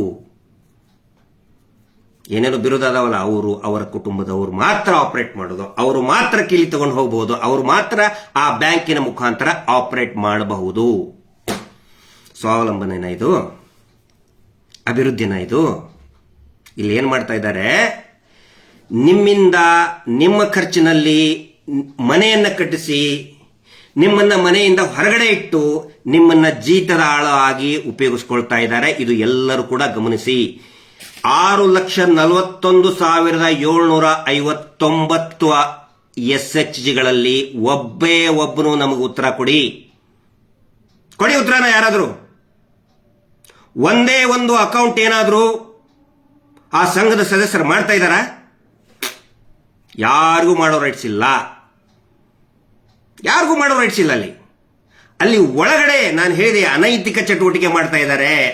ಏನು ಅನೈತಿಕ ಚಟುವಟಿಕೆ ಅಂತ ಹೇಳಿದ್ರೆ, ನಿಮಗೆ ಬ್ಯಾಂಕಿನಲ್ಲಿ ಎಷ್ಟು ದುಡ್ಡು ಬಂತು, ಎಷ್ಟು ಹೋಯ್ತು ನಿಮ್ಗೆ ಗೊತ್ತೇ ಆಗ್ತಾ ಇಲ್ಲ. ಇವರು ಪ್ರತಿಯೊಂದಕ್ಕೂ ಕೂಡ ನೀವು ನೋಡಿ, ಪ್ರತಿನಿತ್ಯ ವಿಡಿಯೋಗಳನ್ನ, ಆಡಿಯೋಗಳನ್ನ ಕೇಳಿ ಏನ್ ಹೇಳ್ತಾ ಇದ್ದಾರೆ. ಬ್ಯಾಂಕ್ ಸ್ಟೇಟ್ಮೆಂಟ್ ಬೇಕಾ? ಬನ್ರಿ ಆಫೀಸಿಗೆ ಕೊಡ್ತೀನಿ, ಬರ್ರಿ ನಮ್ಮ ಆಫೀಸಿಗೆ, ನಮ್ಮ ಮೇಡಮ್ ಭೇಟಿ ಆಗ್ತಾರೆ ನಿಮಗೆ. ಮೇಡಮ್ ಏನ್ ಕೊಡೋದೈತಿ ಆಫೀಸ್ನಾಗ? ಕಂಪ್ಯೂಟರ್ ಅಲ್ಲೈತಿ. ಒಬ್ನು ಹೇಳ್ತಾನೆ, ಕಂಪ್ಯೂಟರ್ ಊರಿಗೆ ತಗೊಂಡು ಬರಕ್ಕಾಗಲ್ಲ, ನಮ್ಮ ಆಫೀಸಿಗೆ ಬಾ ಅಂತ ಹೇಳ್ತಾನೆ. ಇವರು ಯಾಕೆ ಅಕೌಂಟ್ ಕೊಡ್ತಾ ಇಲ್ಲ ಅಂತ ಹೇಳಿದ್ರೆ, ಅಲ್ಲಿ ಬೇನಾಮಿ ದಂಧೆ ನಡೆದಿದೆ. NRLM ನಿಂದ 3.5%, 1 ಲಕ್ಷಕ್ಕೆ 3,500 ರೂಪಾಯಿ. ನಾನು ಈಗಲೇ ನಿಮಗೆ ಲೆಕ್ಕ ಹಾಕಿ ತೋರಿಸ್ತೀನಿ. 1 ಲಕ್ಷಕ್ಕೆ 3,500 ರೂಪಾಯಿ ಕೇಂದ್ರ ಸರ್ಕಾರದಿಂದ ಅದೇ ಅಕೌಂಟ್ಗೆ ಬಂದಿದೆ. ಅದೇ ಅಕೌಂಟಿಗೆ ಕಳೆದ 15 ವರ್ಷದಿಂದ ಇದು NRLM ಸ್ಟಾರ್ಟ್ ಆಗಿದ್ದು 2011, 2012 ಇಸ್ವಿಯಿಂದ. ನಾವು ಬರೀ 10 ವರ್ಷದ ಲೆಕ್ಕ ಹೇಳೋಣ. 10 ವರ್ಷದ್ದು. 1 ವರ್ಷಕ್ಕೆ ಸರಾಸರಿ ಬರೀ 20 ಲಕ್ಷ. ಇಡೀ ಸಂಘಕ್ಕೆ ನಾನು ಹೇಳ್ತಾ ಇರೋದು, ಇಡೀ ಸಂಘಕ್ಕೆ ಬರೀ 20 ಲಕ್ಷಕ್ಕೆ ನೀವು ಲೆಕ್ಕ ಹಾಕಿ ಕೊಟ್ಟಿದ್ದು ಮೋರ್ ದೆನ್ 50 ಲ್ಯಾಕ್ಸ್ 60 ಲ್ಯಾಕ್ಸ್ ಇದೆ. ನಾನು ಲೋಯೆಸ್ಟ್ ಲಿಮಿಟ್ ಹಿಡಿತಾ ಇದ್ದೀನಿ. ಬರೀ 20 ಲಕ್ಷ ಹಿಡಿದ್ರೆ ಒಂದು ವರ್ಷಕ್ಕೆ ಎಷ್ಟಾಯ್ತು? 70,000 ರೂಪಾಯಿ ಸರ್ಕಾರದಿಂದ ನಿಮ್ಮ ಸ್ವಸಹಾಯ ಸಂಘಕ್ಕೆ ಅದೇ ಅಕೌಂಟಿಗೆ ಬಂದಿರುತ್ತೆ. ಎಷ್ಟು? 70,000 ರೂಪಾಯಿ ಒಂದು ವರ್ಷಕ್ಕೆ. 3.5%. ಯಾಕಂದ್ರೆ ನಾನು ಹೇಳೋದಲ್ಲ, RBI ಹೇಳ್ತಾ ಇರೋದು. 3.5% ಇಂಟ್ರೆಸ್ಟ್ ಸಬ್ವೆನ್ಷನ್, ಬಡ್ಡಿ ಸಹಾಯಧನ ಕೊಡಬೇಕು ಅಂತ ಇದೆ, ಕೊಟ್ಟಿದ್ದಾರೆ. ಮತ್ತೆ ಆ ಕುರಿತಾದಂತ ಮಾಹಿತಿ NRLM ವೆಬ್ಸೈಟ್ ನಲ್ಲಿ ಇದೆ. ಯಾವ ಗ್ರಾಮಗಳಲ್ಲಿ ಎಷ್ಟೆಷ್ಟು ಸ್ವಸಹಾಯ ಸಂಘಗಳಿಗೆ NRLM ನಿಂದ 3.5% ಬಂತು ಅಂತ NRLM ವೆಬ್ಸೈಟ್ ನಲ್ಲಿದೆ. ಅನೇಕ ಲೈವ್ಗಳಲ್ಲಿ ನಾನು ತೋರಿಸಿದ್ದೀನಿ, ದಾಖಲೆಗಳನ್ನು ಕೂಡ ನಾನು ಬಿಡುಗಡೆ ಮಾಡಿದ್ದೀನಿ. ಈಗ ಒಂದು ವರ್ಷಕ್ಕೆ 70,000 ಅಂತ ಹೇಳಿದರೆ 10 ವರ್ಷಕ್ಕೆ ಎಷ್ಟಾಯ್ತು? 7 ಲಕ್ಷ. 7 ಲಕ್ಷ ರೂಪಾಯಿ ನಿಮ್ಮ ಅಕೌಂಟ್ನಲ್ಲಿನೇ ಇದೆ, ನಿಮಗೆ ಬಂದಂತಹದ್ದು. ಆ ಸದಸ್ಯರಿಗೆ ಬಂದಂತಹ ದುಡ್ಡು ಯಾರಿಗೂ ಕೊಡ್ತಾ ಇಲ್ಲ. ಎಲ್ಲ ಈಗ ವೆರಿ ಲೇಟೆಸ್ಟ್ ಮಾಹಿತಿ ನನಗೆ ಬಂದಂಥದ್ದು, ಪ್ರತಿದಿನ 1 ಲಕ್ಷ 2 ಲಕ್ಷ ಎತ್ಕೊಳ್ತಾನೆ ಇದ್ದಾರೆ. ಲೂಟಿ ಅಲ್ಲ ಇದು? ಯಾಕೆ ಬ್ಯಾಂಕ್ ಅಕೌಂಟ್ ಕೊಡ್ತಾ ಇಲ್ಲ? ಬ್ಯಾಂಕ್ ಅಕೌಂಟ್ ಯಾಕೆ ಕೊಡ್ತಾ ಇಲ್ಲ? ಇದರ ಬಗ್ಗೆ ವಿಸ್ತೃತವಾಗಿ ನಾನು ಬರುವಂಥ ದಿನಗಳಲ್ಲಿ ಇನ್ನೂ ಅನೇಕ, ಈಗ ಸಾಕಷ್ಟು ದಾಖಲೆ ನಮ್ಮ ಕೈಗೆ ಸೇರಿದೆ. ಏನೇನು ನೀವು ಪ್ರತಿಯೊಬ್ಬರು ಶಾಕ್ ಆಗ್ತೀರ. ನೀವು ಇಡೀ ದೇಶದ ಆರ್ಥಿಕ ಭಯೋತ್ಪಾದನೆ ಇದು. ಪ್ರತಿಯೊಬ್ಬರು ಕೂಡ ದಂಗ ಬಿಡದು ಹೋಗ್ತಾರೆ. ಆ ರೀತಿಯ ಅವ್ಯವಹಾರಗಳನ್ನ ನಿಮ್ಮ ಅಕೌಂಟು, ನಿಮ್ಮ ಮುಗ್ಧ ಗ್ರಾಮಸ್ಥರ, ರೈತರ, ಕೂಲಿ ಕಾರ್ಮಿಕರ ಆಧಾರ್ ಕಾರ್ಡ್ ಪಡೆದು, ಥಂಬ್ ಇಂಪ್ರೆಷನ್ ಪಡೆದು, ಅಕೌಂಟ್ ಓಪನ್ ಮಾಡಿಸಿ, ನಿಮ್ಮನ್ನ ಹೊರಗಡೆ ಇಟ್ಟು ಅವರಿಷ್ಟೇ ಆಪರೇಟ್ ಮಾಡಿ ದೊಡ್ಡ ಹಗರಣವನ್ನೇ ಮಾಡಿದ್ದಾರೆ. ಅರ್ಥ ಮಾಡ್ಕೊಳ್ಳಿ. ಇದು ಗ್ರಾಮೀಣಾಭಿವೃದ್ಧಿನ, ಗ್ರಾಮಾಭಿವೃದ್ಧಿನ ಇದು? ಅರ್ಥ ಮಾಡ್ಕೊಳ್ಳಿ. ಆನಂತರ ಇನ್ನೊಂದು ಪ್ರಶ್ನೆ ಕೇಳ್ತಾರೆ, ಅವಾಗ ಯಾಕೆ ಗೊತ್ತಾಗ್ಲಿಲ್ಲ ದುಡ್ಡು ತಗೋಬೇಕಾರೆ? ಅವಾಗ ಯಾಕೆ ಲೈಸೆನ್ಸ್ ಕೇಳಲಿಲ್ಲ ಅಂತ ಕೇಳ್ತಾರೆ. ಅವಾಗ ಸುಗ್ರೀವಾಜ್ಞೆ ಇರಲಿಲ್ಲ. ಎಷ್ಟೋ ಜನ ಹೆಣ್ಮಕ್ಳು ಕೂಡ ಇದನ್ನ ಪ್ರತ್ಯುತ್ತರ ಕೊಡ್ತಾ ಇದ್ದಾರೆ. ಅವರಿಗೆ ಸಾಲ ಪಡೆದವರು ಉತ್ತರ ಕೊಡ್ತಾ ಇದ್ದಾರೆ. ಅವಾಗ ನೋಡಿ, RBI ಹೇಳಿತ್ತು, ಹೌದು ಲೈಸೆನ್ಸ್ ಇಲ್ದವ್ರು ಮಾಡಬಾರ್ದು, ಅದು ಅನಧಿಕೃತ ಅಂತ. ಜನರಿಗೆ ಗೊತ್ತಾಗಿದ್ದಿಲ್ಲ. ಆದ್ರೆ ಜನರೇ ಆಯ್ಕೆ ಮಾಡಿದಂತ RBI ಜನರೇ ಆಯ್ಕೆ ಮಾಡಿಲ್ಲ. ಆದ್ರೂ ಕೂಡ ಅದೊಂದು ಕನ್ಸರ್ನ್ ಇತ್ತು, ಅದರ ವೆಬ್ಸೈಟ್ ಅಲ್ಲಿ ಇಂಗ್ಲಿಷ್ ಅಲ್ಲಿ ಹೇಳಿತ್ತು. ಜನರಿಗೆ ಎಕ್ಸ್ಪ್ಲೇನ್ ಮಾಡುವಷ್ಟು ನಾವು ಸಾಧ್ಯ ಆದಷ್ಟು ನಾವು ಹೇಳ್ತಾನೆ ಬಂದ್ವಿ. ಆದ್ರೆ ಈಗ ಜನರೇ ಆಯ್ಕೆ ಮಾಡಿದಂತಹ ಸರ್ಕಾರದ ಪ್ರತಿನಿಧಿಯಾದಂತಹ ಮುಖ್ಯಮಂತ್ರಿಗಳೇ ಆದೇಶವನ್ನು ಮಾಡಿದ್ದಾರೆ. ಮತ್ತು ಕ್ಯಾಬಿನೆಟ್, ಬರೀ ಮುಖ್ಯಮಂತ್ರಿ ಒಬ್ಬರೇ ಅಲ್ಲ ತಿಳ್ಕೊಳ್ಳಿ, ಕ್ಯಾಬಿನೆಟ್ ಸಚಿವರು ಸೇರ್ಕೊಂಡು ಮಾಡಿದ ಮೇಲೆ ಲೈಸೆನ್ಸ್ ಇಲ್ಲದೆ ಇರುವಂತಹ ಸಂಘಗಳು, ಏನು ಹಣಕಾಸು ಸಂಸ್ಥೆಗಳಿದೆ, ಅವರು ಏನೇನು ಸಾಲ ಕೊಟ್ಟಿದ್ದಾರೆ ಆ ಎಲ್ಲ ಸಾಲ ತೀರಿದೆ ಅಂತ ಭಾವಿಸತಕ್ಕದ್ದು ಅಂತೇಳಿ ಸುಗ್ರೀವಾಜ್ಞೆಯಲ್ಲಿನೇ ಬರೆದಿದ್ದಾರೆ. ಹಿಂಗಾಗಿ ಈ SKDRDP ಮತ್ತು ಇತರ ಮೈಕ್ರೋ ಫೈನಾನ್ಸ್ಗಳು ಯಾವ್ಯಾವಿದೆ, ಲೈಸೆನ್ಸ್ ಇಲ್ಲದೆ ಇರತಕ್ಕಂಥ ನಮಗೆ ಮಾಹಿತಿ ಬಂದಂತದ್ದು ಬರೀ 7 ಮೈಕ್ರೋ ಫೈನಾನ್ಸ್ಗಳಿಗೆ ಮಾತ್ರ RBI ಲೈಸೆನ್ಸ್ ಇದೆ. ಉಳಿದಿದ್ದು ಯಾರಿಗೂ ಕೂಡ ಇಲ್ಲ. ಅದರಲ್ಲಿ ವಿಶೇಷವಾಗಿ SKDRDP ಅಂತಹ ಒಂದು ಟ್ರಸ್ಟ್ಗೆ ಯಾವುದೇ ರೀತಿಯಾದಂತಹ RBI ಲೈಸೆನ್ಸ್ ಇಲ್ವೇ ಇಲ್ಲ. ಹಿಂಗಾಗಿ ಇವುಗಳಿಂದ ಯಾರ್ಯಾರು ನೀವು ಸಾಲ ತಗೊಂಡಿದ್ದೀರಾ ಅದು ಮನ್ನಾ ಆಗ್ಬಿಟ್ಟಿದೆ. ಈಗ ನೀವು ಯಾರ್ಯಾರು ಹೋಗಿ ವಾರ ಕಟ್ತಾ ಇದ್ದೀರಲ್ಲ, ನೀವು ಕಟ್ಟತಕ್ಕಂತಹ ಪ್ರತಿಯೊಂದು ರೂಪಾಯಿನೂ ಕೂಡ ಹೊಳೆಯಲ್ಲಿ ಹುಣಸೆ ಹಣ್ಣು ತೊಳೆದಂಗೆ, ಯಾವುದೇ ಪ್ರಯೋಜನ ಇಲ್ಲ. ನೀವು ಕಟ್ಟಲಿಲ್ಲ ಅಂದ್ರೆ ಅವ್ರು ಏನು ಮಾಡ್ಕೊಳಕ್ ಬರುದಿಲ್ಲ. ನಿಮ್ಗೆ ಏನಾದ್ರೂ ಮಾಡಿದ್ರೆ ಅವ್ರು ಜೈಲಿಗೆ ಹೋಗ್ತಾರೆ. ಮುಂಚೆ ಅವ್ರು ನಿಮಗೆ ಎದುರಿಸ್ತಿದ್ರಲ್ಲ, ಪೊಲೀಸರು ಬರ್ತಾ ಇದಾರಂತ. ಈಗ ಸ್ವತಃ ಅವರೇ ಪೊಲೀಸರಿಗೆ ಹೆದರ್ಗುವಂತ ಪರಿಸ್ಥಿತಿ ನಿರ್ಮಾಣ ಆಗಿದೆ. ಇದನ್ನ ಜನರು ಅರ್ಥ ಮಾಡ್ಕೋಬೇಕು. ದಯವಿಟ್ಟು 1 ರೂಪಾಯಿನೂ ಕೂಡ ಕಟ್ಟಬೇಡಿ. ನಿಮ್ಮ ಸಾಲ ಸಂಪೂರ್ಣವಾಗಿ ಮನ್ನಾ ಆಗಿ ಹೋಗ್ಬಿಟ್ಟಿದೆ. ವಿಶೇಷವಾಗಿ SKDRDP ಇಂತ್ರ ತೆಗೆದುಕೊಂಡಂತಹ 1 ರೂಪಾಯಿ ಪೂರ್ತಿಯಾಗಿ ಮನ್ನಾ ಆಗಿ ಹೋಗ್ಬಿಟ್ಟಿದೆ. ಇದನ್ನ ಅರ್ಥ ಮಾಡ್ಕೋಬೇಕು.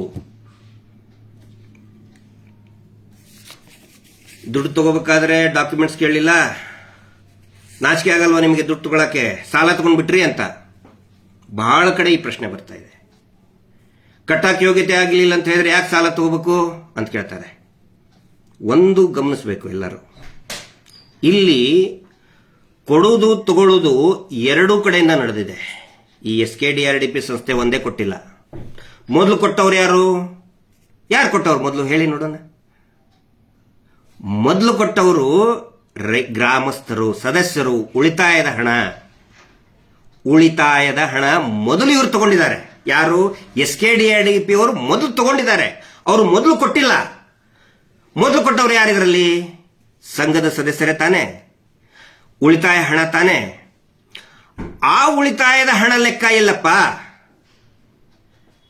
10 ನಿಮಿಷ ಕಟ್ಟೋದು ಲೇಟ್ ಆದ್ರೆ ಮನೆ ಕಡೆ ಬಂದು ಲವ ಲವ ಲವ ಲವ ಹೊಯ್ಕೊಡ್ತೀರಿ. 10 ವರ್ಷ ಆದರೂ ನಿಮ್ಮ ಮುಖಕ್ಕೆ ಇನ್ನೂ ಮಟ್ಟ ಉಳಿತಾಯದ ಹಣ ಕೊಟ್ಟಿಲ್ಲ. ಫಸ್ಟ್ ಕೊಟ್ಟವ್ರು ಯಾರಿದ್ರಲ್ಲಿ ತೀರ್ಮಾನ ಮಾಡಿ. SKDRDP ಅವ್ರು ಕೊಟ್ರ, ದಣಿಗಳು ಕೊಟ್ರ, ಅಥವಾ ಗ್ರಾಮಸ್ಥರು ಕೊಟ್ರ, ಸಂಘದ ಸದಸ್ಯರು ಕೊಟ್ರ? ಯಾರು ಕೊಟ್ಟಿದ್ದು? ಉಳಿತಾಯದ ಹಣವನ್ನ ಗ್ರಾಮಸ್ಥರು ಕೊಟ್ರು, ಸದಸ್ಯರು ಕೊಟ್ರು. ಹಿಂಗಾಗಿ ಮೊದಲು ಕೊಡ್ಬೇಕಾಗಿದ್ದು ಯಾರು ಕೊಡ್ಬೇಕಾಗಿತ್ತು? ವಾಪಸ್ ತಿರುಗಿಸ್ಕೊಡ್ಬೇಕಾಗಿದ್ದಾರು. ನೀವು ಹೇಳ್ತಿರಲ್ಲ ಕಟ್ಟಿರಿ ದುಡ್ಡು ತಗೊಂಡಿದ್ರೆ ಅಂದ್ರೆ ಕೊಡಕ್ಕಾಗೋದಿಲ್ಲ ಅಂತೇಳಿ. ಮೊದಲು ತಗೊಂಡವ್ರು ಯಾರು? SKDRDP ದಣಿಗಳು ತಗೊಂಡಿದ್ದು.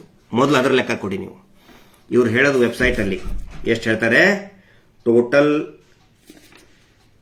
ಸೇವಿಂಗ್ ಅಮೌಂಟ್ ಕಲೆಕ್ಟೆಡ್ ಅವ್ರ ವೆಬ್ಸೈಟ್ ಅಲ್ಲಿ, ಅಂದ್ರೆ ಮೊಬೈಲ್ ನಲ್ಲಿದೆ ವೆಬ್ಸೈಟ್ ಅದ್ದು, ನೀವು ಬೇಕಾದ್ರೆ ಚೆಕ್ ಮಾಡಿ. SKDRDP 4112 ರೂಪಾಯಿ ಅಲ್ಲ, 4112 ಕೋಟಿ ರೂಪಾಯಿ. ಅರೆ 4112 ಕೋಟಿ ರೂಪಾಯಿ ಉಳಿತಾಯ ಹಣ ಇಟ್ಕೊಂಡಿದ್ದೀರಿ. ಅದನ್ನು ಬಿಡುಗಡೆ ಮಾಡಕ್ ನಿಮಗೆ ಯೋಗ್ಯತೆ ಇಲ್ಲ. ಸಾಲ ವಾಪಸ್ ಕಟ್ಟ್ರಿ ಅಂತ ಕೇಳ್ತೀರಿ. ಅದು ಲೈಸೆನ್ಸ್ ಇಲ್ಲ. ಅದು ಅಕ್ರಮ ಮೀಟರ್ ಬಡ್ಡಿ. ವಾರ ವಾರ ಕಲೆಕ್ಟ್ ಮಾಡಬೇಕು ಅನ್ನೋ ರೂಲ್ಸೇ ಇಲ್ಲ. ಮಾಡಲೇಬಾರ್ದು ಅಂತಿದೆ. ಮನೆಗೆ ಹೋಗಿ ಕಲೆಕ್ಟ್ ಮಾಡಲೇಬಾರ್ದು ಅಂತಿದೆ. ಕಾನೂನು ಬಾಹಿರವಾಗಿ ನೀವು ವಾಪಸ್ ಕೇಳ್ತಾ ಇದ್ದೀರಿ. ಕಾನೂನು ರೀತ್ಯ ಕಟ್ಟಿದಂತಹ ಉಳಿತಾಯ ಹಣ ಮೊದಲು ಕಟ್ಟದವ್ರು ಯಾರು? ತಗೊಂಡವ್ರು ಯಾರು? ನೀವು ಹೇಳ್ತಾರಲ್ಲ, ಮತ್ತೆ ಯಾಕ್ರಿ ತಗೊಂಡ್ರಿ? ಸಾಲ ಯಾಕೆ ತಗೋಬೇಕು? ಸಾಲ ಕೊಟ್ಟಿದ್ದು ನೀವೇ. ಮನೆಗೆ ಹೋಗಿ ತಗೋ ಅಂತೇಳಿ ಮಣಿಗಾರ ಬರ್ತಾರಲ್ಲ, ಸೂಜಿ ಪಿನ್ನ ದಬ್ಬಣ ರಿಬ್ಬನ್ನು ತಗೋಬೇಕು ಅಂತ ಹೇಳಿ ಮನೆ ಮುಂದೆ ಬುಟ್ಟಿ ಇಟ್ಕೊಂಡು ಕುಂದಿರ್ತಾರಲ್ಲ, ಹಂಗೆ ಮಣಿಗಾರ ಹಂಗೆ ಬಂದು ಕೂತ್ಕೊಂಡ್ರು ನೀವೇ ಸಾಲ ತಗೋ ಅಂತೇಳಿ. ಅವ್ರು ಸಾಲ ತಗೊಳ್ಳೋಕ್ಕಿಂತ ಮುಂಚೆ ನೀವು ತಗೊಂಡಿರಲ್ಲ ಅವ್ರ ಹತ್ರ 6 ವಾರ, ಒಂದೊಂದು ಎಷ್ಟು 10 ವಾರ ಮೊದಲು ನೀವು ತಗೊಂಡಿದ್ದೀರಿ ಉಳಿತಾಯನ. ಅದನ್ನ ಕಟ್ರಿ ಮೊದಲು. ಅದ್ರ ಬಗ್ಗೆ ಉತ್ತರ ಕೊಡಿ. ಅಕೌಂಟ್ ಅಲ್ಲಿ ಎಲ್ಲಿದೆ ಅದು? ಅದನ್ನು ತೋರಿಸಬೇಕು. CC ಅಕೌಂಟ್ ಅಲ್ಲಿ ಅದನ್ನ ನೀವು ತೋರಿಸಬೇಕು. ತೋರಿಸೇ ಹೊರತು ಯಾರು ಒಬ್ರು ಕಟ್ಟಕ್ಕಾಗುದಿಲ್ಲ. ನಿಯಮದ ಪ್ರಕಾರ, ಸುಗ್ರೀವಾಜ್ಞೆಯ ಪ್ರಕಾರ ಒಂದೇ ₹1 ಕೂಡ ಕಟ್ಟುವ ಹಾಗೆ ಇಲ್ಲ. ಈಗ ಹೇಳ್ತಾರಲ್ಲ, ಏನು ಈಗ ಬರ್ತಾ ಇದ್ದಾರೆ. ನಾನು ಪೊಲೀಸ್ ಇಲಾಖೆಗೆ ಒನ್ಸ್ ಅಗೇನ್ ರಿಕ್ವೆಸ್ಟ್ ಮಾಡ್ಕೋತಾ ಇದ್ದೀನಿ, ಆತ್ಮಹತ್ಯೆಗಳು ನಿಲ್ಲಬೇಕು ಅಂತ ಹೇಳಿದ್ರೆ ದಯವಿಟ್ಟು ಹೋಗಿ ರೇಡ್ ಮಾಡಿ ಪಾಯಿಂಟ್ ಆಫ್ ಕಲೆಕ್ಷನ್ ಅಲ್ಲಿ. ಬರೀ ಸುಳ್ಳು ಹೇಳಿ, ಬರೀ ಸುಳ್ಳು ಹೇಳೋದು, ಬರೀ ಸುಳ್ಳು ಮಾತಾಡೋದು. ಮೊನ್ನೆ ಸುದ್ದಿ ಹಬ್ಬಿಸಿದ್ರು, ಗಿರೀಶ್ ಮಟ್ಟಣ್ಣವ್ರಿಗೆ ಅರೆಸ್ಟ್ ಮಾಡಿದ್ರು ಅಂತ ಹೇಳಿ ಸುದ್ದಿ ಹಬ್ಬಿಸ್ಬಿಟ್ರಂತೆ. ಇವ್ರ ಮೇಲೇನೆ ಕೇಸ್ ರಿಜಿಸ್ಟರ್ ಆಗಿದೆ. ಗದಗಲ್ಲಿ ಗುಂಡಾಗಿರಿ ಸೀನಪ್ಪ, ಸಗಣಿ ಸೀನಪ್ಪ ಅಂತ ಇದ್ದಾನೆ. ಸಗಣಿ ಸೀನಪ್ಪ ಮತ್ತೆ ಬ್ಲಾಕ್ ಅಂಡ್ ವೈಟ್ ಅನಿಲ್ ಸೇರಿ 35 ಜನರ ಮೇಲೆ ದಾವಣಗೆರೆಯಲ್ಲಿ ಕೇಸ್ ರಿಜಿಸ್ಟರ್ ಆಗಿದೆ. ಗುಂಡಾಗಿರಿ ಮಾಡಿದ್ದಕ್ಕೆ ಜಯಂತ್ ಅವ್ರನ್ನ ಮತ್ತೆ ಶ್ರೀಮತಿ ರಮಾ ನಾಗರಾಜ್ ಅಂತಹ ಒಬ್ಬ ಖ್ಯಾತ ಮಹಿಳಾ ಹೋರಾಟಗಾರ್ತಿ ಬೈಕ್ ಇಟ್ಕೊಂಡು ಹಿಂದಿಂದ ಬರೋದು, ಹೆದರ್ಸೋದು. ನೆನಪಿಟ್ಕೊಳ್ಳಿ ನೀವು. ಗುಂಡಾಗಿರಿ ನಿಮಗೆ ದಮ್ ಇದ್ರೆ ಗಂಡಸುರಾದವ್ರು ಮುಂದೆ ಬರಬೇಕು.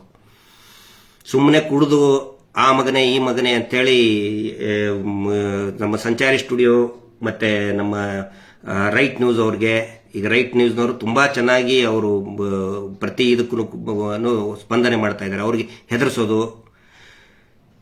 ಈ ರಾಜ್ಯದ ಅವನು ಏನ್ ಹೆದರ್ಸ್ತಾನಲ್ಲ ಅವನಿಗೆ ಹೇಳ್ತಾ ಇದ್ದೀನಿ, ಮೊದಲು ನೀನು ನಿನ್ನ ಅಡ್ರೆಸ್ ಹೇಳು. ಬರೀ ಫೋನ್ ಮಾಡಿ ಯಾವುದೋ ನಂಬರ್ ಇಂತ ವಾಪಸ್ ನಾವು ಮಾಡಿದ್ರೆ ಫೋನ್ ಸ್ವಿಚ್ ಆಫ್ ನಿಂದು. ನೀ ಯಾವ ಊರವನು, ಯಾವ ಸಿಟಿಯಲ್ಲಿರ್ತಿ ಅದರದ್ದು ಅಡ್ರೆಸ್ ಹೇಳು. ನೀ ಎಲ್ಲಿ ಯಾವ ಊರೊಳಗಿರ್ತೀಯ ಅಲ್ಲೇ 100 ಜನ ಹುಡುಗರನ್ನ ನಾನು ಕಳಿಸ್ತೀನಿ. ಯಾರು ಈ ಯೂಟ್ಯೂಬ್ನವರು ಅಥವಾ ಆಕ್ಟಿವಿಸ್ಟ್ಗಳು ಜನಜಾಗೃತಿ ಮಾಡ್ತಕ್ಕಂಥವ್ರು ಹೆದರುವಂತ ಅವಶ್ಯಕತೆನೇ ಇಲ್ಲ. ಇವರೆಲ್ಲ ಹೇಡಿಗಳು, ಇವರು ರಣ ಹೇಡಿಗಳು. ಕಳೆದ 50 ವರ್ಷದಿಂದ ಈ ಕಾಮಂಧ ಮಾಡಿದ್ದು ಅದನ್ನೇ. ಅವರ ತಮ್ಮ ರೇಪಿಸ್ಟ್ ಕೊಲೆಗಡಕ ತಮ್ಮ ಮಾಡಿದ್ದದೆ. ಯಾರಾದರೂ ಪ್ರಶ್ನೆ ಮಾಡಿದರೆ ಹೆದರ್ಸೋದು. ಈಗ ಅದು ಮಾಡೋಕ್ಕಾಗೋದಿಲ್ಲ. ನೀನು ಒಬ್ಬನು ಹುಟ್ಟಿಸಿದ್ರೆ ನನ್ನಂಥವ್ರು, ನನ್ನ ಕಡೆ ಅಂತವ್ರು 100 ಜನ ಇದ್ದಾರೆ. ಅಡ್ರೆಸ್ ಹೇಳು, ಕಳಿಸ್ತೀನಿ ನಾನೇ ಅಲ್ಲಿ. ಇದು ಇಲ್ಲಿವರೆಗೆ ಆದಂಥ ಡೆವಲಪ್ಮೆಂಟು. ಇನ್ನೂ ಸಾಕಷ್ಟು ಪ್ರಶ್ನೆ ಕೇಳ್ತಾ ಇದ್ದಾರೆ ನಿರಂತರವಾಗಿ. ಮುಂಚೆ ಎಲ್ಲ ನಾವು ಉತ್ತರ ಕೊಡ್ತಾ ಇದ್ವಿ, ಆದರೆ ಒಂದು ಸಮಾಧಾನ ಅಂತ ಹೇಳಿದ್ರೆ ಗ್ರಾಮಸ್ಥರೇ ಜಾಗೃತರಾಗಿಬಿಟ್ಟಿದ್ದಾರೆ. ಈಗ ಗ್ರಾಮಸ್ಥರೇ ಉತ್ತರ ಕೊಡ್ತಾ ಇದ್ದಾರೆ. ಅದು ಸೌಜನ್ಯ ಹೋರಾಟದ ಮಹೇಶ್ ಶೆಟ್ಟಿ ತಿಮ್ಮರೋಡಿ ಅವರ ನೇತೃತ್ವದ ಅವರ ಒಂದು ತಪೋಶಕ್ತಿಯ ಒಂದು ಫಲ. ಇವತ್ತು ಅನೇಕ ಯೂಟ್ಯೂಬರ್ಗಳು, ಅನೇಕ ನಮ್ಮ ಕುಂದಾಪುರದಿಂದ ಒಂದು ಶಿಮಾ ಅಂತ ಯೂಟ್ಯೂಬ್ ಇದೆ, ಆನಂತರ ಸಯನ್ ಅಂತ ಅನೇಕ ಯೂಟ್ಯೂಬ್ನಲ್ಲಿ ಬೇರೆ ಬೇರೆ ಚಿತ್ರದುರ್ಗದಿಂದ, ಆನಂತರ ಬಾಗೇಪಲ್ಲಿಯಿಂದ ಬೇರೆ ಬೇರೆ ಯೂಟ್ಯೂಬರ್ಸ್ ಮಾಡ್ತಾ ಇದ್ದಾರೆ. ದಯವಿಟ್ಟು ಅವು ಎಲ್ಲ ಯೂಟ್ಯೂಬ್ಗಳನ್ನು ಸಬ್ಸ್ಕ್ರೈಬ್ ಮಾಡಿ ಅಂತ ವಿನಂತಿ ಮಾಡ್ಕೊಳ್ತಾ ಇದ್ದೀನಿ. ಮತ್ತೊಂದು ವಿಶೇಷ ಇವತ್ತು ನಾನು ಮಾತಾಡಬೇಕಾಗಿದ್ದೇನಂತ ಹೇಳಿದ್ರೆ, ಹನೂರಿನಲ್ಲಿ ರೈತರ ಒಂದು ಹೋರಾಟ ನಡೀತು. ಯಾರು ಎಷ್ಟು ಜನ ಗಮನಿಸಿದ್ರೂ ಗೊತ್ತಿಲ್ಲ. ಅದನ್ನು ದೊಡ್ಡ ದೊಡ್ಡ ಮಾಧ್ಯಮದಲ್ಲಿ ಯಥಾ ಪ್ರಕಾರ ಬರಲಿಲ್ಲ. ರೈತರ ಸಮಸ್ಯೆ ಆಗಲಿ ಅಥವಾ ಅತ್ಯಾಚಾರ ಪ್ರಕರಣಗಳು, ಈವ್ ಟೀಸಿಂಗ್, ಹೆಣ್ಮಕ್ಳ ಮೇಲೆ ಆಗ್ತಾ ಇರುವಂತಹ ಈವ್ ಟೀಸಿಂಗ್, ನಮ್ಮ ಹೆಣ್ಮಕ್ಳು ನಮ್ಮ ಮಕ್ಕಳ ಮೇಲೆ ಆಗ್ತಾ ಇರೋದು ಯಾವುದೂ ಕೂಡ ದೊಡ್ಡ ಡಿಬೇಟ್ ಆಗೋದಿಲ್ಲ. ಅದೇ ರೀತಿ ಹನೂರಿನಲ್ಲಿ ಆದಂತಹ ಒಂದು 5 ದಿನದ ಹಿಂದೆ ಆದಂತಹ ರೈತರ ಪ್ರತಿಭಟನೆ ಎಷ್ಟು ಅರ್ಥಪೂರ್ಣವಾಗಿ ಮಾಡಿದ್ದಾರೆ ಅಂತ ಹೇಳಿದರೆ, ಹನೂರು ಅಂತ ಹೇಳಿದರೆ ಚಾಮರಾಜನಗರ ಜಿಲ್ಲೆಯ ನಮ್ಮ ಕರ್ನಾಟಕ ತಮಿಳುನಾಡಿನ ಗಡಿ ಭಾಗದಲ್ಲಿ ಇರುವಂತಹ ಒಂದು ತಾಲೂಕು. ಆ ತಾಲೂಕಿನಲ್ಲಿ ನೀರು ಎತ್ತುವಂತಹ ಮೋಟರ್ಗೆ ಕರೆಂಟೇ ಸಿಗುವುದಿಲ್ಲ. ರೈತರು ಏನು ಮಾಡ್ತಾರೆ, 3 ಫೇಸ್ ಯೂಸ್ ಮಾಡ್ತಿರ್ತಾರೆ. ಅನಿವಾರ್ಯ. ಬೆಳೆ ಏನು ರೂಲ್ಸು ರೆಗ್ಯುಲೇಷನ್ಸು, ಕೆಬಿ ಆಫೀಸರ್ ಯಾವನು ಡ್ಯೂಟಿಗೆ ಬಂದಿದ್ದಾನೆ ಅದನ್ನು ನೋಡಿಕೊಂಡು ಬೆಳೆ ಬರುವುದಿಲ್ಲ. ಇವರು ಏನು ಮಾಡ್ತಾರೆ, ಕೆಬಿ ಲೈನ್ಮನ್ಗಳು ಅವರ ಅಧಿಕಾರಿ ನಿರ್ದೇಶನ ಕೊಡ್ತಾನೆ, ಎಲ್ಲಾ ವೈರ್ನು ಕಟ್ ಮಾಡ್ತಾ ಹೋಗ್ತಾರೆ. ಆವಾಗ ಜಾಗೃತರಾಗಿದ್ರು ಅಲ್ಲಿ ಅಂತ ರೈತರು. ಅದರಲ್ಲಿ ವಿಶೇಷವಾಗಿ ನಾನು ಹೇಳಬೇಕಾಗಿದ್ದಂತ ಹೇಳಿದ್ರೆ, ನನಗೆ ಪರಿಚಯ ಇಲ್ಲ, ಅವರು ಮುಖತಃ ಪರಿಚಯ ಇಲ್ಲ, ಬಟ್ ನಾನು ನೋಡಿದೆ ಯೂಟ್ಯೂಬ್ನಲ್ಲಿ. ಶಿವ ಅವತಾರ ಅಂತ ಯಾವುದೋ ಒಂದು, ಮೋಸ್ಟ್ಲಿ ಅವ್ರ ಹೆಸರು ಶಿವಾನಂದ ಅಥವಾ ಶಿವಕುಮಾರ್ ಏನೋ ಇರಬಹುದು, ಶಿವ ಅಂತ ಕರಿತಾ ಇದ್ರು. ಇದರಲ್ಲಿ ಎಷ್ಟು ನೀಟಾಗಿ ರೈತರನ್ನ ಆರ್ಗನೈಸ್ ಮಾಡಿದ್ರು ಅಂತ ಹೇಳಿದ್ರೆ, ನೇರವಾಗಿ ಯೂಟ್ಯೂಬ್ ಆನ್ ಮಾಡಿ ಲೈವ್ ಅಲ್ಲಿ ಇಟ್ಕೊಂಡು ಎಲ್ಲಾ ರೈತರನ್ನು ಕೂಡ ಕಲೆಕ್ಟ್ ಮಾಡ್ತಾರೆ. ಅವ್ರು ಹಿಂಗೆ ನಮ್ಮ ಹೊಲಕ್ಕೆ ಬಂದು ಕಟ್ ಮಾಡ್ತಾ ಇದ್ದಾರೆ, ಎಲೆಕ್ಟ್ರಿಸಿಟಿ ಕಟ್ ಮಾಡ್ತಾ ಇದ್ದಾರೆ ಅಂತ ಹೇಳಿ ತಕ್ಷಣನೇ ಪೊಲೀಸ್ ಸ್ಟೇಷನ್, ತಹಶೀಲ್ದಾರ್ ಆಫೀಸ್ಗೆ ಹೋಗಿ ರಸ್ತೆಯನ್ನ ಬಂದ್ ಮಾಡಿ ಪ್ರತಿಭಟನೆಗಿಳಿತಾರೆ. ಪ್ರತಿಭಟನೆಗಿಳಿದು ಅಲ್ಲಿ ಒಬ್ಬ ರೈತರು, ಯಾರು ಹನೂರು ಪ್ರಕಾಶಣ್ಣ ಅಂತ, ಹನೂರು ಪ್ರಕಾಶ್ ಅಂತ ರೈತ ಮುಖಂಡರು, ಅವರು ಮಾತಾಡೋದು ನೋಡಿದ್ರೆ ಪ್ರೊಫೆಸರ್ ನಂಜುಂಡಸ್ವಾಮಿ ಅವರು ನಮ್ಮ ನೆನಪಾಗ್ತಾರೆ. ಅವ್ರು ಹೇಳ್ತಾರೆ, ಎಲ್ಲರೂ ಒಗ್ಗಟ್ಟಾಗೋಣ ಬನ್ನಿ ಅಂತೇಳಿ. ಈ ಸಮಸ್ಯೆ ಬರೇ ಹನೂರದಕ್ಕಿಷ್ಟೇ ಸೀಮಿತ ಆಗಿಲ್ಲ. ಯಾದಗಿರಿಯಲ್ಲಿ ನಾನು ಕೆಲಸ ಮಾಡಿದವನು, ಗುಲ್ಬರ್ಗಾದಲ್ಲಿ ಕೆಲಸ ಮಾಡೋನು. ಬೇಸಿಗೆಗಾಲ ಬಂತು, ಟಿಸಿ ಸಮಸ್ಯೆ ಎಷ್ಟು ಇದೆ ಅಂತ ಹೇಳಿದ್ರೆ, ಇಡೀ ರಾಜ್ಯಾದ್ಯಂತ ಈ ಟಿಸಿಗಳನ್ನು ಉತ್ಪಾದನೆ ಮಾಡೋದಕ್ಕೇ ಒಂದು ನಿಗಮ ಇದೆ, ಕರ್ನಾಟಕ ವಿದ್ಯುತ್ ಕಾರ್ಖಾನೆ. ಸಮರ್ಪಕವಾಗಿ ಯಾವತ್ತಿಗೂ ಕೂಡ ಕೆಲಸ ಮಾಡೋಲ್ಲ, ಬರೀ ಲಾಬಿ. ಬೇಸಿಗೆ ಆದ ತಕ್ಷಣನೇ ಎಷ್ಟು ಟಿಸಿಗಳು ಸ್ಟಾಕ್ ಇರಬೇಕು, ಇರೋದನ್ನೇ ಇಲ್ಲ. ಅದಾದ ನಂತರ ಟಿಸಿ ಏನು ಫಿಟ್ ಮಾಡ್ತಾರಲ್ಲ, ಸಿಮೆಂಟ್ ಕಂಬಗಳು, ಅದಕ್ಕೆ ಟೆಂಡರ್ ಅಂತ ಕರೀತಾರೆ. ಆ ಟೆಂಡರ್ ಅನ್ನ ಕರೆದ್ರು ಕೂಡ ಅದರ ಕೆಲಸ ಮಾಡ್ಕೊಳ್ಳೋಕೆ ಕಾಂಟ್ರಾಕ್ಟರ್ ಒಪ್ಕೊಳ್ಳೋದೇನಿಲ್ಲ. ಬೇಗ 1 ವರ್ಷದವರೆಗೆ ಕೆಲಸ ಸ್ಟಾರ್ಟ್ ಮಾಡೋದೇ ಇಲ್ಲ. ನಿಮಗೆ ಟಿಸಿ ರೆಡಿ ಇದ್ರೂ ಕೂಡ ಕಂಬನೇ ಸಿಗೋದಿಲ್ಲ ನಿಮಗೆ. ಯಾಕಂತ ಹೇಳಿದ್ರೆ ವಿಪರೀತ ಲಂಚ, ಪರ್ಸೆಂಟೇಜ್. ಇದನ್ನ ನಾನು ಬಾಯಿ ಬಿಟ್ಟು ಹೇಳ್ತಾ ಇದ್ದೀನಿ, ಪರ್ಸೆಂಟೇಜ್. ರೈತರ ಬಗ್ಗೆ ಯಾವ ಸರ್ಕಾರ, ನಾನು ಈ ಸರ್ಕಾರ ಅಷ್ಟೇ ಅಲ್ಲ, ಹಿಂದಿನ ಸರ್ಕಾರನೂ ನಾನು ನೋಡಿದ್ದೀನಿ. ನಾನು ನಿಗಮ ಮಂಡಳಿ ಅಧ್ಯಕ್ಷ ಆದಾಗೂ ಕೂಡ, ನಾನು ಕಾಡಾ ಅಧ್ಯಕ್ಷ ಇದ್ದಾಗ ನಿರಂತರ ಫೋನ್ ಬರ್ತಾ ಇದ್ದು ನಮ್ಮ ಕಲಬುರಗಿಯಲ್ಲಿ, ಸರ್ ಇಲ್ಲಿ ಟಿಸಿ ಹೋಯ್ತು.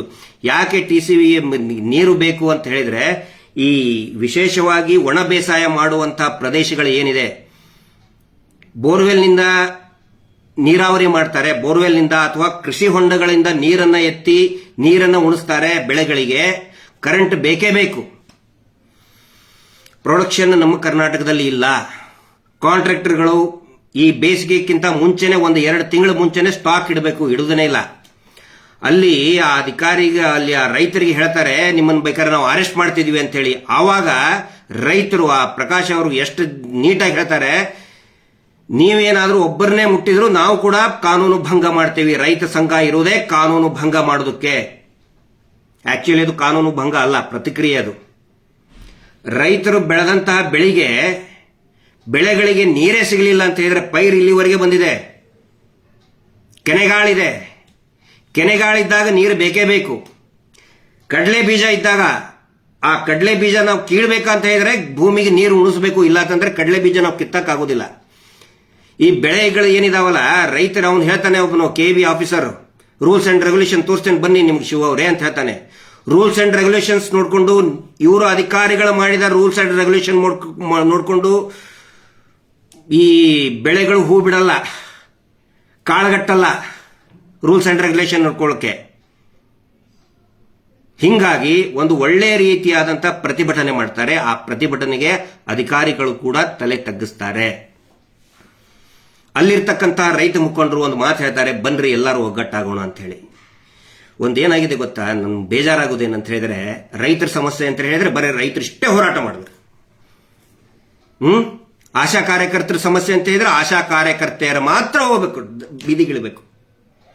ಅಟ್ಲೀಸ್ಟ್ ನಮ್ಮಂತವ್ರು, ನಾವು ವಿದ್ಯಾವಂತರು ಅಂದ್ಕೊಂಡವ್ರು ಸ್ಪಂದನೆ ಕೂಡ ಮಾಡೋದಿಲ್ಲ, ಅದ್ರ ಬಗ್ಗೆ ಮಾತಾಡೋದನ್ನೇ ಇಲ್ಲ ನಾವು.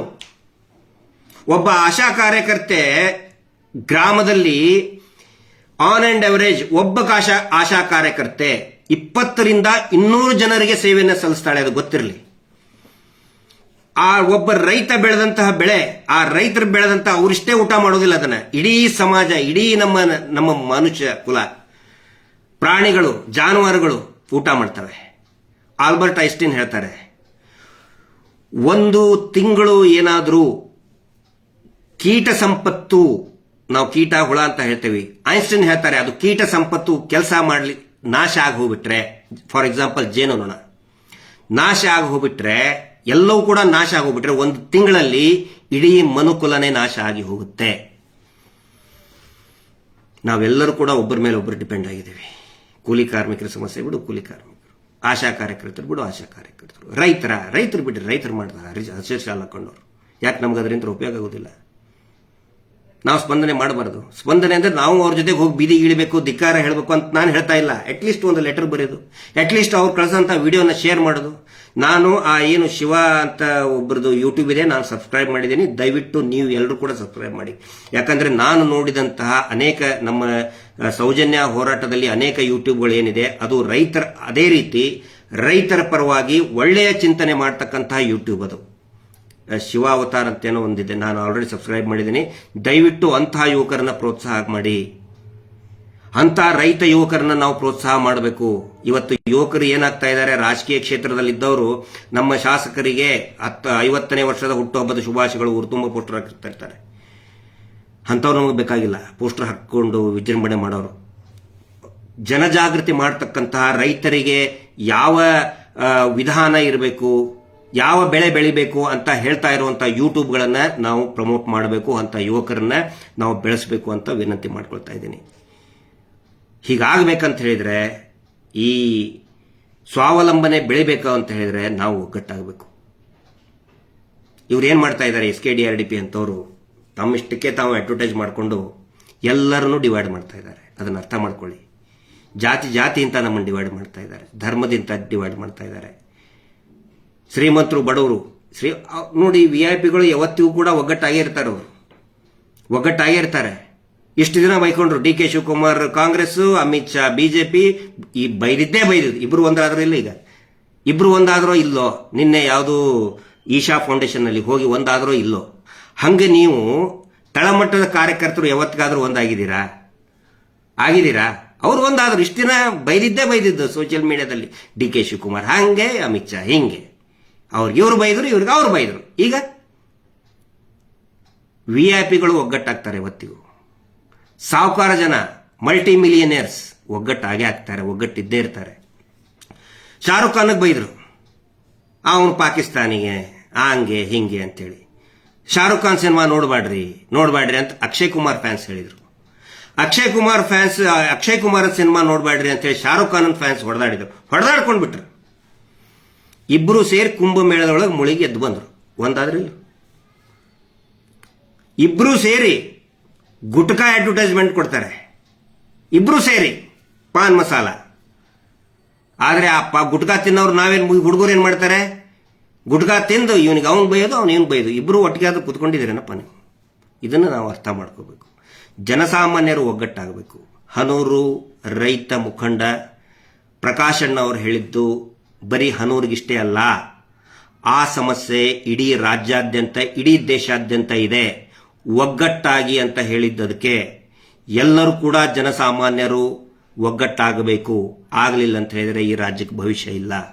ಈ ವೀರೇಂದ್ರ ಜೈನ್ ಇಂದ ಭವಿಷ್ಯ, ಇವು ಈ ತರ ಈ 420 ಲೈಸೆನ್ಸ್ ಇಲ್ಲದಂತಹ ಹಣ ವಸೂಲಿ ಮಾಡುವಂತಹ ಸಂಸ್ಥೆಗಳಿಂದ ನಮಗೆ ಭವಿಷ್ಯ ಇಲ್ಲ. ನಾವೆಲ್ಲರೂ ಕೂಡ ಒಗ್ಗಟ್ಟಾಗೋಣ ಅಂತ ಹೇಳಿ,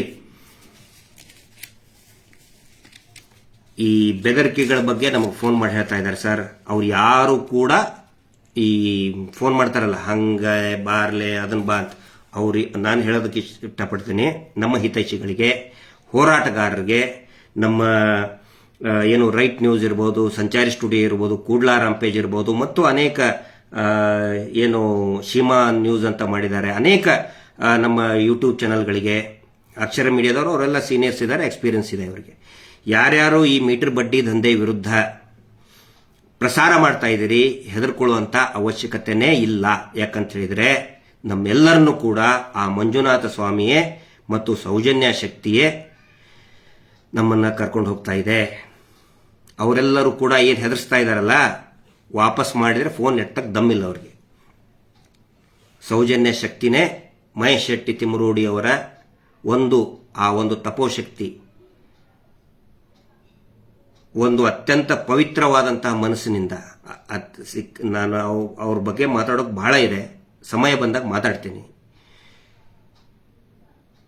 ಈ ರಾಜ್ಯ ದೇಶ ಕಂಡಂತಹ ವಿಶಿಷ್ಟವಾದಂತಹ ಹೋರಾಟಗಾರ ಮಹೇಶ್ ಶೆಟ್ಟಿ ತಿಮ್ಮರೋಡಿ ಅವರು, ಅವರ ನೇತೃತ್ವದಲ್ಲಿ ಈ ಹೋರಾಟ ಮುಂದುವರಿತಾ ಇದೆ. ದಯವಿಟ್ಟು ಯಾರೂ ಅಂಜುವಂತ ಅವಶ್ಯಕತೆ ಇಲ್ಲ. ಅಂಜೋದು ನಾವಲ್ಲ, ಆ ಧರ್ಮೋದ್ಯಮಿಗಳು ಹಂಚ್ಕೊಳ್ತಾ ಇದ್ದಾನೆ. ಈಗ ನಾವು ಅಂಜೋದಲ್ಲ, ಅವರು ಹಂಚ್ಕೊಂಡಿದ್ದಾರೆ. ಅದು ಗೊತ್ತಿರಲಿ. ಇದು ಸೌಜನ್ಯ ಶಕ್ತಿ. ನಿನ್ನೆ ಶಿವರಾತ್ರಿ ದಿನ ನಿರಂತರವಾಗಿ ಪ್ರತಿ ವರ್ಷ ಲಕ್ಷಾಂತರ ಜನ ಬರ್ತಾ ಇದ್ರು. ನಾವು ಕೂಡ ನೋಡಿದ್ದೀವಿ ಪಾದಯಾತ್ರೆಗೆ. ಟಿವಿನಲ್ಲಿ ಕೂಡ ನಾನು ನೋಡ್ತಾ ಇದ್ದೆ. ಇಶಾ ಫೌಂಡೇಶನ್ನಲ್ಲಿ ಲೈವ್ ವಾಚಿಂಗ್ ಇದ್ದಿದ್ದು ಮೋರ್ ದ್ಯಾನ್ 3 lakhs. 3 ಲಕ್ಷಕ್ಕಿಂತ ಜಾಸ್ತಿ ಲೈವ್ ಅಲ್ಲಿ ವಾಚ್ ಮಾಡ್ತಾ ಇದ್ರು. ಇದೇ ಧರ್ಮಸ್ಥಳದ್ದು ವೀರೇಂದ್ರ ಹೆಗಡೆ 120 ಜನ, 80 ಜನ ಲೈವ್ ಅಲ್ಲಿ ನೋಡ್ತಾ ಇದ್ರು. ಇದು ಮಂಜುನಾಥ ಸ್ವಾಮಿಗೆ ಆದಂತಹ ಅಪಮಾನ ಅಲ್ಲ. ಯಾರ್ಯಾರು ಬಂದಿದ್ರು ಅದು ಮಂಜುನಾಥ ಸ್ವಾಮಿಯ ದರ್ಶನಕ್ಕೆ ಬಂದಿದ್ರು. ಇವರು ಏನು ಮಾಡಿದ್ರು ಅಂತ ಹೇಳಿದ್ರೆ, ಇವರು SKDRDP ಎಲ್ಲರಿಗೂ ಕೂಡ ವೀರೇಂದ್ರ ಜೈನ್ ಇರುವಂತಹ ಫೋಟೋನ ನೀವು ಸ್ಟೇಟಸ್ಗೆ ಹಾಕೊಳ್ಳಿ. ಎಲ್ಲರನ್ನು ಕರೆಸೋದು, ಅವ್ರಿಗೇನೋ ಒಂದು ಹಣ್ಣು ಹಂಪಲ ಕೊಡೋದು, ಅದನ್ನ ಫೋಟೋ ಹೊಡ್ಕೊಳ್ಳೋದಂತೆ, ಸ್ಟೇಟಸ್ಗೆ ಹಾಕೊಳ್ಳೋದಂತೆ. ಈ ಮಾರ್ಕೆಟಿಂಗ್ ಧರ್ಮದ ವ್ಯಾಪಾರಿನ ದಯವಿಟ್ಟು ಧಿಕ್ಕರಿಸಿ. ಮಂಜುನಾಥ ಸ್ವಾಮಿಯ ಆದೇಶ ಆಗಿದೆ. ಇವ್ರು ಗೋಗರದ್ರು ಯಾವ್ದಾದ್ರು ದೊಡ್ಡ ದೊಡ್ಡ ರಾಜಕೀಯ ನಾಯಕರು ಬರ್ರಿ ಅಂತೇಳಿ. ಆದರೆ ಏನಾಯ್ತು? ಸ್ವತಃ DK ಶಿವಕುಮಾರ್, ಸ್ವತಃ ಅಮಿತ್ ಶಾ ಅವರು ಎಲ್ಲರೂ ಎಲ್ಲಿ ಹೋದ್ರು? ಈಶಾ ಫೌಂಡೇಶನ್ಗೆ ಹೋದ್ರು. ಇವ್ರ ಹತ್ರ ಯಾರು ಕೂಡ ತಲೆ ಹಾಕಲಿಲ್ಲ. ಆದೇಶ ಆಗಿದೆ, ಮಂಜುನಾಥ ಸ್ವಾಮಿಯ ಆದೇಶ ಆಗಿದೆ.